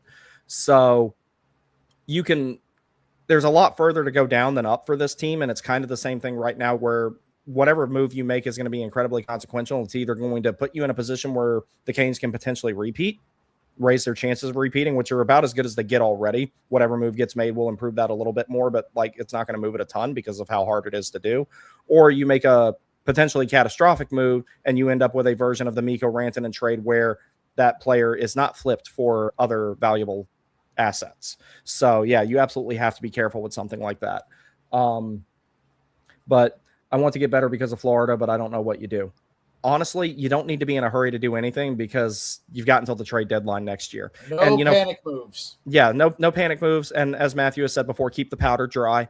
Other options will present itself as the trade deadline gets closer and teams start to fall out of contention and what the standings are going to look like. You get an idea of what your path to the cup is going to look like. There's not much of a point in making a drastic move right now. If you can do something, yeah. But I just don't really think that you need to, especially when they're probably going to win the division again. They'll probably be in the top 3 in the NHL and have a ton of home ice advantage through the playoffs and everything like that. I mean, they did it mired in injuries last season, and they managed to do what they did. So there's not a whole lot that you have to do differently to this team, and you don't want to make too many changes because at that point it potentially becomes detrimental. So at this point, I'd be good giving San Jose Nikishin for the second round pick, but once again, got to make the room for it. Well, if they is interesting. It is. Like if I were presented with that option 1-for-1, it would be hard to say no. And losing Brandon again. Yes, I'll take it over for a second. So if we can trade essentially trading Nikki for Stenberg, for Ivar Stenberg, that is something that I'd have to consider. And again, we'd have to make room. We'd have to figure out a way to make room for him, bump someone else down the lineup for Stenberg. To accommodate Ivar Stenberg, they'll figure something out. Because he'll be ready on day one. That is something that I would do. I mean, love you, Nikki, but have fun in San Jose if we get the second overall pick, which they are. The other thing we have to. So it is something that could happen. Another thing we have to remember with Stenberg: one, he'll be NHL ready on day one, and number two, he will be an all situations player eventually. Like, he'll probably start out playing decent minutes 5-on-5. He'll be on probably the second power play unit, but eventually he can probably kill penalties too. He's a very complete player. He's very well rounded. He's one of those guys that he's going to show up to the league with all. In a lot of ways, he's better than McKenna. He's going to show up to the league with all the tools that he needs, and he just has to improve his game. Like, he basically has to improve on everything he already has. McKenna is going to have to develop some new aspects to his game. And that's not a slight on McKenna. Everybody's different. But as far as like, hey, you already have everything you need, just be better at the things you do, that much more reflects Ivar Stenberg. That comes with experience. He just needs to play. Yeah, that's what it comes down to. It comes down to repetition. McKenna has to figure out how to play defense a little bit better. He's gotten better. But the defensive game for Stenberg is miles ahead of where McKenna is. McKenna still has a little bit more offensive upside, which is why he's going first. It is really, really close. It is really close. And there were a lot of times where Stenberg actually was in some mock drafts as number one just because of how much more complete his game is. He is still in a few as number one. Now, Toronto won't do it. Yeah. No. McKenna will – see, the thing is, it's like if Stenberg produced more, he would probably be above McKenna. McKenna is ahead of him because of the production, the offensive upside, but that is it. That is the only reason why he's ahead of him. But like I said, Stenberg is a guy who shows up with all the tools you need on day one, and he's just got to do the reps, and he will be a great player, and he will be an all situations player. Gavin McKenna might never kill a penalty a day in his career. I don't think that'll be the case, but that's a distinct possibility. But that's the only thing about it. And then, but yeah, Stenberg, like, I mean, I don't think that something like that would actually happen, obviously. But now if San Jose was willing to say, take Jesperi Kotkaniemi and Nikishin for the second pick, you might be able to make that work. But yeah, you do have to make room for Ivar Stenberg, but if they drafted him, that would happen one way or another, because that's an incredible player there. He would eventually be the best guy on the team within a few years. Ivar Stenberg is 6'0", 181, so I would not call that small. And well, he'll grow some too. He's only 18. Yeah, and he is the package. He's going to be top line winger for basically just about all his career.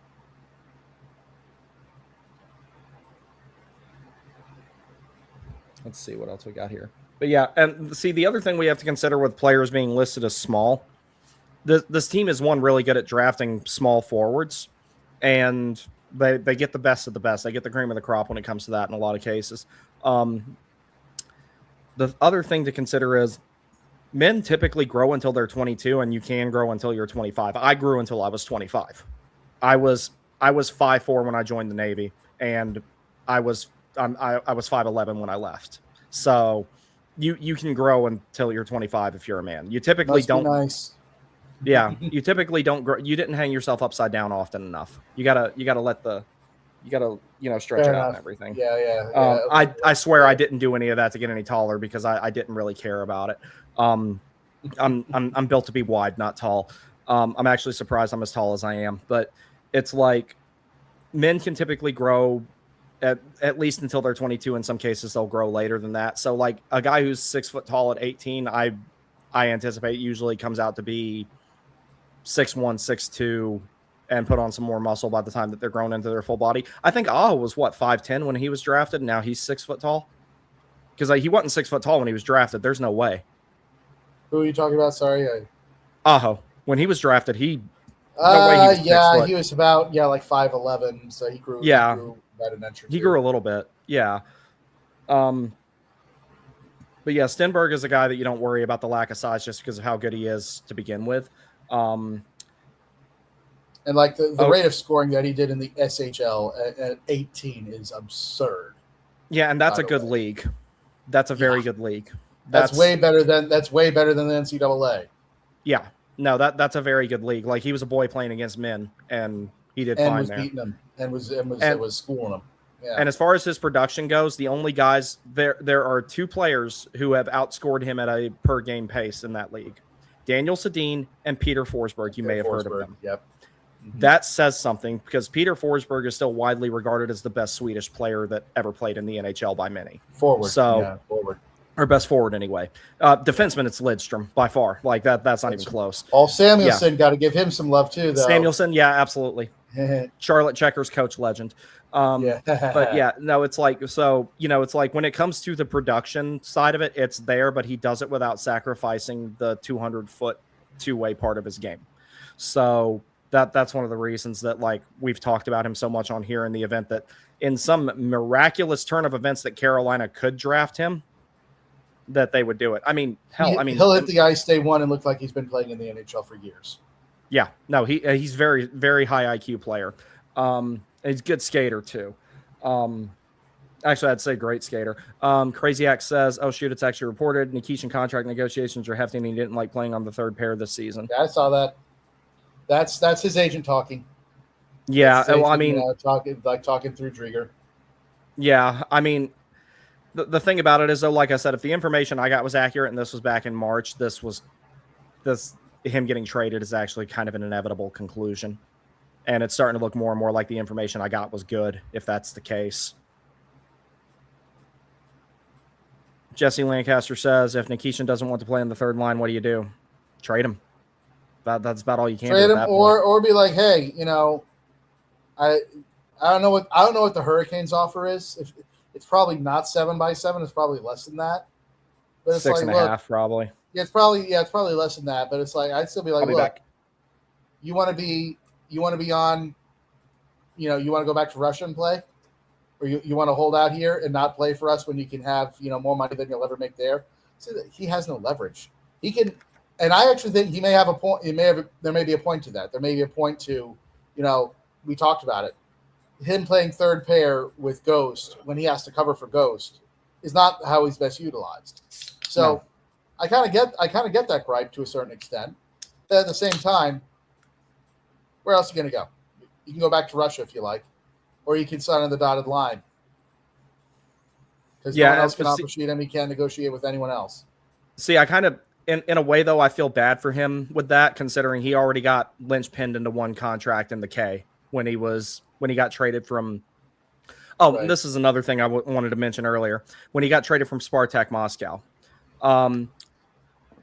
One other thing we do have to consider with Nikishin and the visibility that we had on him when he was playing in the K and everything like that. He was also on a super team that was allowed to circumvent the KHL salary cap because they basically put that team together to send it to the Olympics to ensure that they would win, especially considering the NHL players weren't there. So take that into consideration as well. He was on a legitimate, he was literally on the Yankees in the KHL. Yeah. He well, there is that to consider as well. They like you said, they put the Red Army team together and told the rest of the KHL, oh, well, too bad. They still couldn't win, which is kind of funny. No, they beat Germany that year. I'm talking about a Gagarin Cup. Yeah, that's what's funny about it. They went to the Olympics and they dominated. But yeah, so he was on a stacked team that was allowed to circumvent the salary cap in a way that, for the corruption that there is in the NHL, they never said we're going to put all the American players on one team and allow them to circumvent the cap, or put all the Canadian players on one team and allow them to circumvent the cap so that they have a better chance of winning in the Olympics. That at least did not happen. But yeah, Putin basically had the Justice League playing for SKA or for Scott St. Petersburg or the Legion of Doom. Or the Legion of Doom, however you want to look at it, or they basically had the entire Jedi Council on the freaking same team. It was funny. I saw that too. Yeah, I mean, Miller is only 18 months older than Nikishin. Would be sad to see him go, but he is probably expendable. Miller's emergence is part of the reason that this conversation is being had. That's true. That's true. Absolutely true. Evan Smith says, aren't Russians known for asking too much? That 6-year contract Bob was reportedly asking for was insane. Nobody in the league except for maybe Edmonton, is going to pay him that. Nobody else will. And Edmonton would be stupid to do it because eventually the wheels will fall off. That's true, but I mean, I do think there is something to be said of like uh, you know, for Stankoven and Blake. Blake's already, he comes from an NHL family. Nikishin did not. Nikishin does not come from any means, as far as I'm aware of, and Russia is not the most economically, wealthy country. And so No. I understand. I understand he wants his bag. I really get it. And so if he's saying like, I'm not going to be like Stankoven and Blake, I'm not going to take the cheap long term deal. You're going to have to pay me. I get that to a certain extent, but he also has no leverage, and that's something he has to realize. Yeah, or more specifically, his agent has to realize it, because a lot of the stuff started last year during the playoffs and when he wasn't playing, and his agent put the stuff out about Nikishin will either request a trade or just return home, and I'm like, he might request a trade, but he ain't going back to Russia. He ain't going to make that kind of money there. That's not happening. Jonathan says, I don't know. I think Wallstedt may be easier to get than Hellebuck. I'd rather get Wallstedt. If they really want a goalie, Wallstedt would be the way to go, because Minnesota wanted to get rid of him for Robert Thomas, so maybe able to get away cheaper for Wallstedt. I'd rather pursue Wallstedt personally, if that's the case. He's younger. I don't know if he'll be a ton better than Hellebuck, but I think he would be more than enough for the Hurricanes. And the Minnesota, they are looking for top six. Now, they're not looking for wingers. They're looking for centers. And maybe we can tempt him with KK. Doesn't his wife live there? His wife's in Minnesota, right? She plays for the PWHL team there or something. I saw something about that one time. I don't know. I don't keep up with the players' personal lives at all. Yeah, I wouldn't know that Jarvis was such a nerds gummy cluster. I wouldn't know anything about. Yeah, I don't watch it either. I wouldn't know that Jarvis was such a nerds gummy cluster fanatic if it wasn't for the fact it was sprayed all over the internet. That's how little I keep up with that stuff. It's like, yeah, but I mean, I remember seeing something about his wife or his girlfriend or something plays in the PWHL. I don't really care. I don't keep up with that type of stuff. But maybe that could entice him to want to go there. But I mean, I hate the idea of trading him. But that Band-Aid it needs to be ripped off. It is long overdue. It's got to go. Yeah. What I was saying is like if you have to trade Nadeau, like to someone they're looking for scoring help, it's like, okay, well then the price there would be Wallstedt, and that might actually be something Minnesota might consider, because they can keep Gustafsson. Yeah. Should we be worried for next season if Nikishin leaves? No, I'm not worried. I would prefer him go out west where you really don't have to worry about him, but don't really. I'm not worried about any move that this front office is potentially looking at making. I'm really not, just because they've proven it. They've got their track record now that they can win a Stanley Cup. What was it, $12 million under the cap, and only acquiring a 13th forward who's essentially a goon, and win the cup that way. Don't get me wrong, I'm glad they got Delorier, but he's not someone I want to see frequently in the lineup, and he shouldn't be unless there's injuries. So, are we talking like Nikishin would be the highest paid defenseman? Yeah. Like, that's like the type of money he's allegedly looking for, more because let's see, right now the highest paid defenseman on the team is Miller. He's not going to make more money than Miller in Carolina. That's not happening. I mean, Slavin took the most drastic pay cut of anybody on the roster. Like, he really did. Slavin could have said 8x8 and it would have been signed immediately, and he took 6.43 instead with a little bit of it deferred, which they can't do anymore. Daniel Lee says, already annoyed with Winnipeg fans. I say let them have their package of Listerine and a 2045 first. Well, we ain't picking tomorrow anyway. Probably not if history shows us anything. Don't get me wrong, I don't love this trade, but what if you get the Hellebuck for the Olympics? Can he do that for a 7-game series 4 times over is the question, though. He was terrible against St. Louis. Yeah, he was. Just popping in to say Robo turned down an $8 by $15 million offer from Seattle, just reported. Yeah, he did. So I don't blame him for 8 turning by that 15, down. He said no. Now, it's true that you couldn't pay me all the money in the world to have me go to Seattle. But still, that's still something. Speaking of Seattle, I'm actually glad that Seattle got brought up, because I know Shane Wright has been discussed in the past. And yeah, he would be a bit of a project. I don't see the need for him now with Stankoven working out at 2.782C. So I'm not going to say 2034. You will not get me to say it before then. Yeah, and even then, when he signs another extension, I'll be like, nope, not convinced. Not until you are retired. When he retires, I might admit it. Yeah, but I'm doing that for the good of the not Hurricanes. A second sooner. I guarantee you, the moment that I say it before that, he will fall off a cliff like the coyote in the cartoons. Not a second sooner. We will never not one nanosecond beforehand. I'm not giving up my gimmicks when they're clearly working. So, and that one worked out better than even the China one. So, the bit will continue until morale improves. Yes, it will, or until a Stanley Cup improves. Yeah, so until we get a 2-seed. Yeah, which Carolina does not have one. Don't let anybody tell you otherwise. If you haven't caught up with the gimmick by now, you're way behind. So, but yeah, I wonder if it's because he doesn't want to go to Seattle or the money. That's definitely not the money. That's $1 million more than his ask. No, he just doesn't want to play there. I don't blame him because they're in purgatory now. They're not good enough to make the playoffs and be competitive, but they're also not bad enough to get a really high pick. Reminds me of a certain other hockey team a few years ago. Well, yeah, but still, that's a lot of I don't know if Dallas can afford 15. They can't. Maybe Detroit can. If they move Larkin out, they can. Which is inevitable, it looks like. Robertson turned down $15 million from the Kraken. Pierre LeBrun says Nikishin didn't love his role in Carolina. He wanted to give it 1 year and see. Yeah, I can see that. Maybe we should try Werenski for Nikishin. I think that's the play. I really do. If that's going to happen. And Werenski's like, you get the puck mover you need because you only have one true puck mover if Nikishin's gone, and that's Ghost.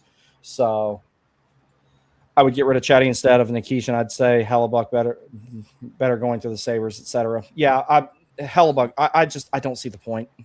I just don't. If Carolina didn't have Bossy, and Kochekov, I think he gets a little more heat than he should. Yeah, I really hope it's just to drive the price up and price Florida out of it. I think that's all it is going on. So what y'all are saying is trading a dough and a first for me, Jesus, yeah, and pay Nikishin. How are you guys feeling after Stanley Cup? It's like back to business. Are you guys kind of content? I mean, having feeling that Carolina could win another one in a season or two. It's kind of back to business, but at the same time, I'm still relishing and enjoying it.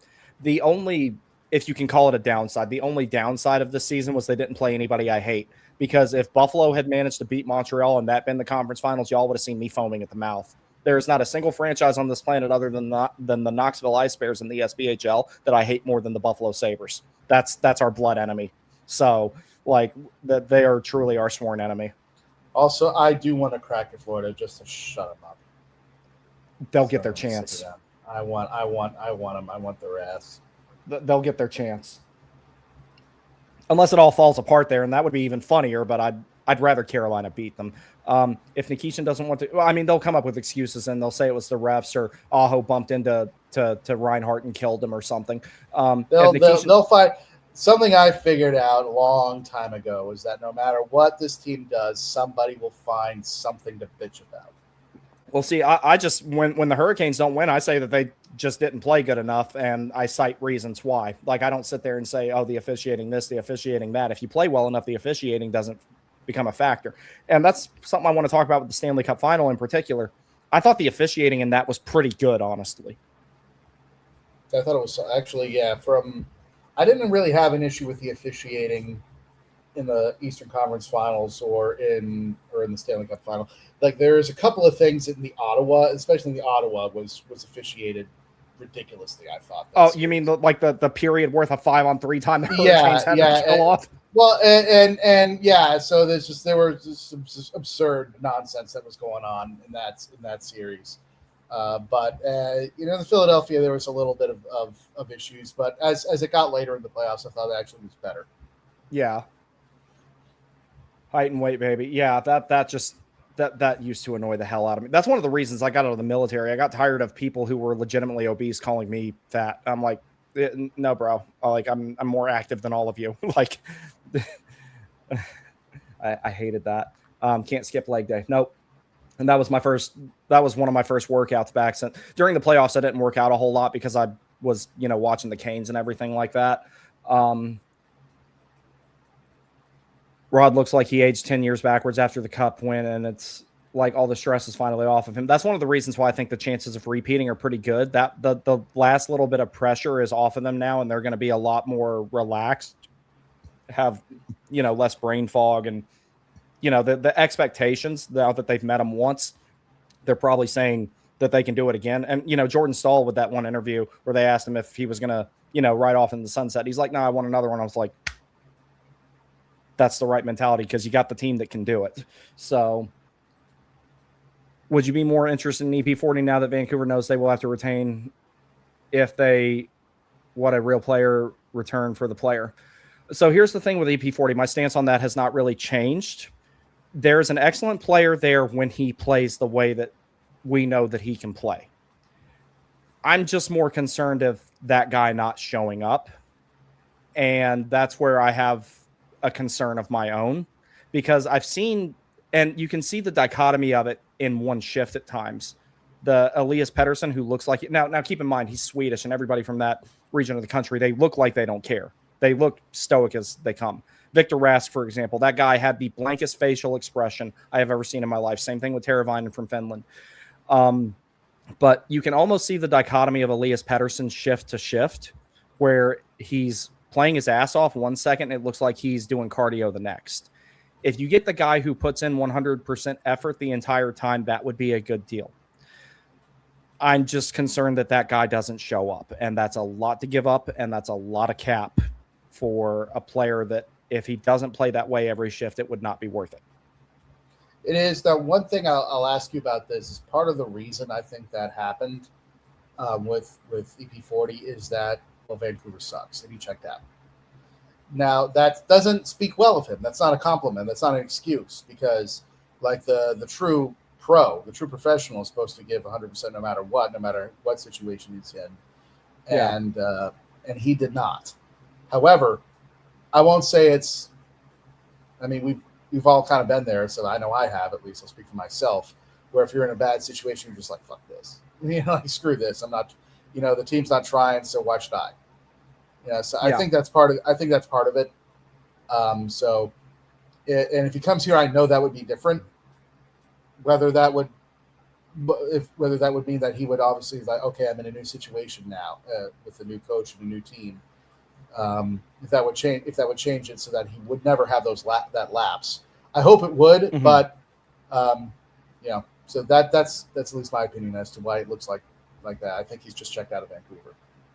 Yeah, see, that's the thing about it. And a change of scenery can work wonders for a player, mm-hmm. especially one make no mistake, he's a damn good player.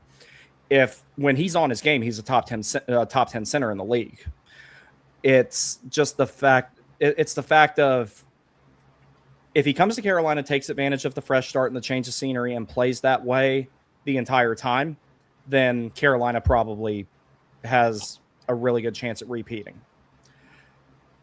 I'm just concerned about that guy not showing up, but Elias Pettersson has shown when the team around him is playing well, he elevates his game, and he's the rising tide that lifts all the boats. So that potential is there. The risk for me with Pettersson isn't even the money, it's the term. If you commit to that, you are either opening the window wide open to go get one, maybe two more in the next few years, or you are slamming it shut and there is no in between. That's the only problem. Now, as far as stylistically, Pettersson is a little bit on the slower side, but he has a defensive skill set that is almost the closest thing you can have mimicking Jordan Stahl with how he positions himself, uses his reach, and everything like that. He is good at taking open ice away, not because he has speed, but because he has size, and he knows how to use it. Now, he's not a big, strong dude, but he's tall, he's lanky, he's got reach. So he can do those things. He's very capable of them. He has a cannon of a shot for being the stick figure that he is. So there's a lot of good there. I just want to make sure that he's firing on all cylinders when he comes to Carolina in the event that were to happen. That's why I'm so 50-50 on getting him. Like, it's like the risk versus reward is significantly high there.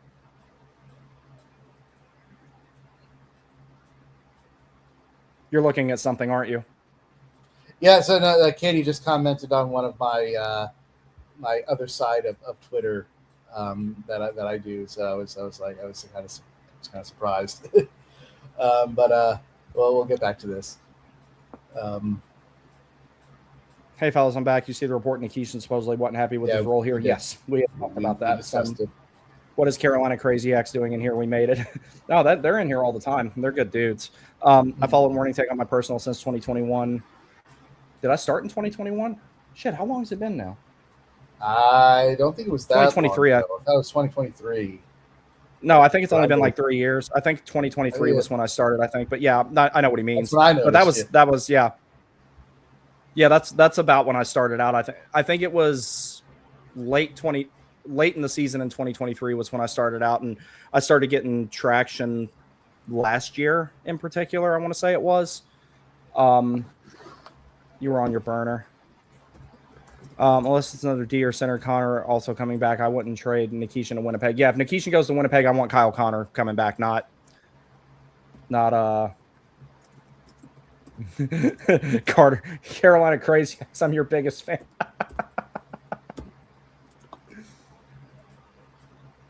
The Hurricane Report needs to hop in. My favorite. Yeah, I talk to him pretty frequently. He's in a group chat that I'm in. I know they're not going to get this comment, but every other defenseman on the team had standout moments during the playoffs. I don't think Nikishin had that. He's got a point about that. Nikishin didn't really stand out. I noticed. In a way, that's not bad. That's where I noticed. I noticed when it's actually since I went back and looked at the Ottawa series. In the first 2 games, he was incredible. Mm-hmm. Like in the first 2 games, he was outstanding. Do you think that Clevin hit rattled him a little bit too? Maybe. I think it did. I think he took a while to recover from it. Now again, he had his really, really terrible game in Game 3 against Vegas. Other than that, though, he was not bad. And I saw him make several stout defensive plays. I saw him lay down several good hits. I saw him box out in the crease. I saw him lay down sacrifice the body to block shots in key moments. Yeah, I mean they aren't the sexiest plays. They aren't points. But I saw he had a lot of good shot blocks. Yeah, I saw him do his job. That's what I saw. Hop in. Ripping off Svets's shirt at the parade. That was about it. Yeah, I saw the video of that. Like I've been saying, definitely don't need wingers until at least 27, 28. Fully agree with you guys. Yeah, but if Kyle Connor is a possibility, I'm taking that 10 times out of 10. Robertson had a chance to negotiate with Seattle and turn down $15 million AAV. At a certain point, we have to come back to reality. I agree. I still think we should bridge Nikishin, but if he wants out, he wants out. I don't. This organization is not big on bridging guys, and if they do, it's like with Nate, just they bridge them with the intention of trading them, and that trade worked out. That might happen here. That could happen here too.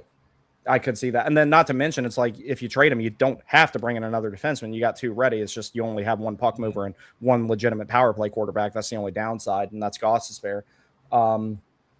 Especially if he's asking too much, not happy with his role. Better to have a guy who wants to be here, and he seems to have been timid on being here from the word go. Those who want to be here are here, as Tulsky has said. So that is another thing to factor in. I don't think he's unhappy with the organ. I think he'd like a larger role. I think there's some truth to that. I think he's like, yeah, I'd be better utilized if I was on a more offensive role and not having to babysit Ghost in his offensive role. Because, like you said, just like two defensive defensemen step on each other's toes, so do 2 offensive defensemen. Like that can end up really badly. So he had to play back. He had to, which I think is actually good for his development. Develops another skill set for him. But yeah, he wants to do more offense and he wants more ice time. He's an athlete, of course he does. You see him celebrate? You see him celebrate with Svechnikov and Kochetkov, and they're happy. Well, see, he's not disgruntled. He just wants more ice time. It's a situation where I definitely see this is one of those things that could go either way. We could wake up tomorrow morning and he's traded, or we could wake up tomorrow morning and he's signed a 7 or 8 year deal. This is one of those things that could go either way. And I think that if he gets signed, whether that's a bridge or long-term, I think that'll quiet a lot of stuff, because after the trade deadline, when that passed, his play picked up a lot for a while, and uncertainty, I know it wrecks me, so I can only imagine what it does to these guys. At least if the Navy was sending me somewhere, I knew months in advance, at least. These guys, there's a lot of times where, hey, you're gone. And he's in a position right now where that's a very real possibility for him. U.S. scored in the 2nd minute. Oh, the World Cup, yeah. Thoughts on re-signing Delorier? I mean, I guess it's cheap, but I mean, is there really a point? Yeah, it's just depth piece. Guy you throw in there when you need him. Hype man, 850 grand for a cheerleader. You know, yeah, fine. 850 grand for a cheerleader who can knock somebody the fuck out. I'll take that deal. That's true. That's true. That's yeah, fair. I'll take that deal. I can do the first part, not really the second part.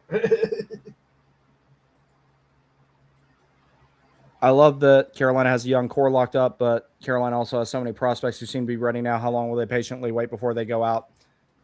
Want to go out somewhere and play now? That varies from individual to individual. Now, keep in mind, at one point, Brett Pesce actually was looking at requesting a trade because he didn't have a path up, which oddly enough, that was a time where Carolina was not doing very well. But, you know, a lot of times those situations, they sort themselves out. I would make that move with San Jose in a second. I would even pay a little more to get the deal over the line. Stenberg could be a Hall of Famer Hurricane and extend the window even further. Yeah, no, I would do that. Stenberg is good. He'd be the face of the franchise in a few years if he got Stenberg is replacing Eklund. Yeah, probably, since they moved him out. Yeah. Jason Robertson reject. Yep, we saw that. And then what else we got here? Whatever Carolina does, it will be better than what the Hornets did today. Yeah, because they traded LaMelo Ball, right? SMH. Didn't Seattle also offer a lot of money for Panarin, and he rejected them as well? That I think so.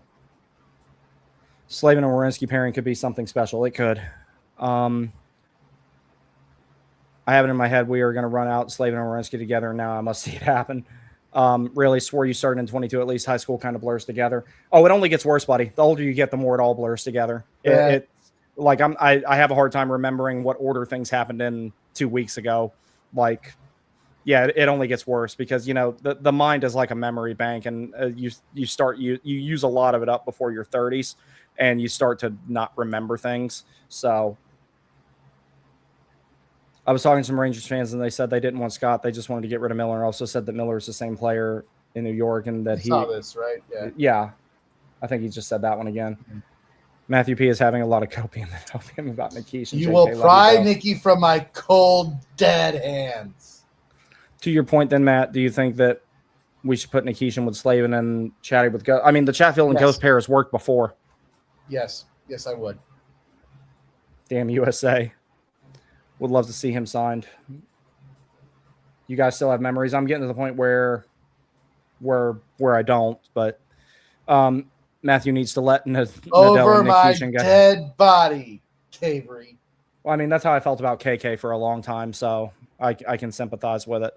I was like the last person defending him, and I'm at the point where now I'm like, no, this has got to stop. The difference is that Nadeau and Nikishin are like good players. KK's a good player too. Come on. I think on that note, I'm running on fumes here. I am too. We're heading back, and then gotta run a solo stream. So yeah, I'll have everything ready for you. So all right, you take care. Maybe I'll see you tomorrow. I will do my best. I'll get it set up for you and everything like that, so that way you can log into it and everything and go from there and everything. But I'm going to get that stuff together right now, actually, and then I'll go to bed after that. Sure. But thank you for joining me. This very good stream. And we will, well, Matthew at least, will see you guys tomorrow night. I might be there for some of it. I might not. I will see. It depends on how long it takes for my game to be over. And then after, I will be directing you elsewhere for free agency day. And then I will see you about 6 to 8 weeks after that, depending on how long I decide to take off of this hedonistic thing known as the internet. Thank you very much for joining us. Good night, I will see you all later.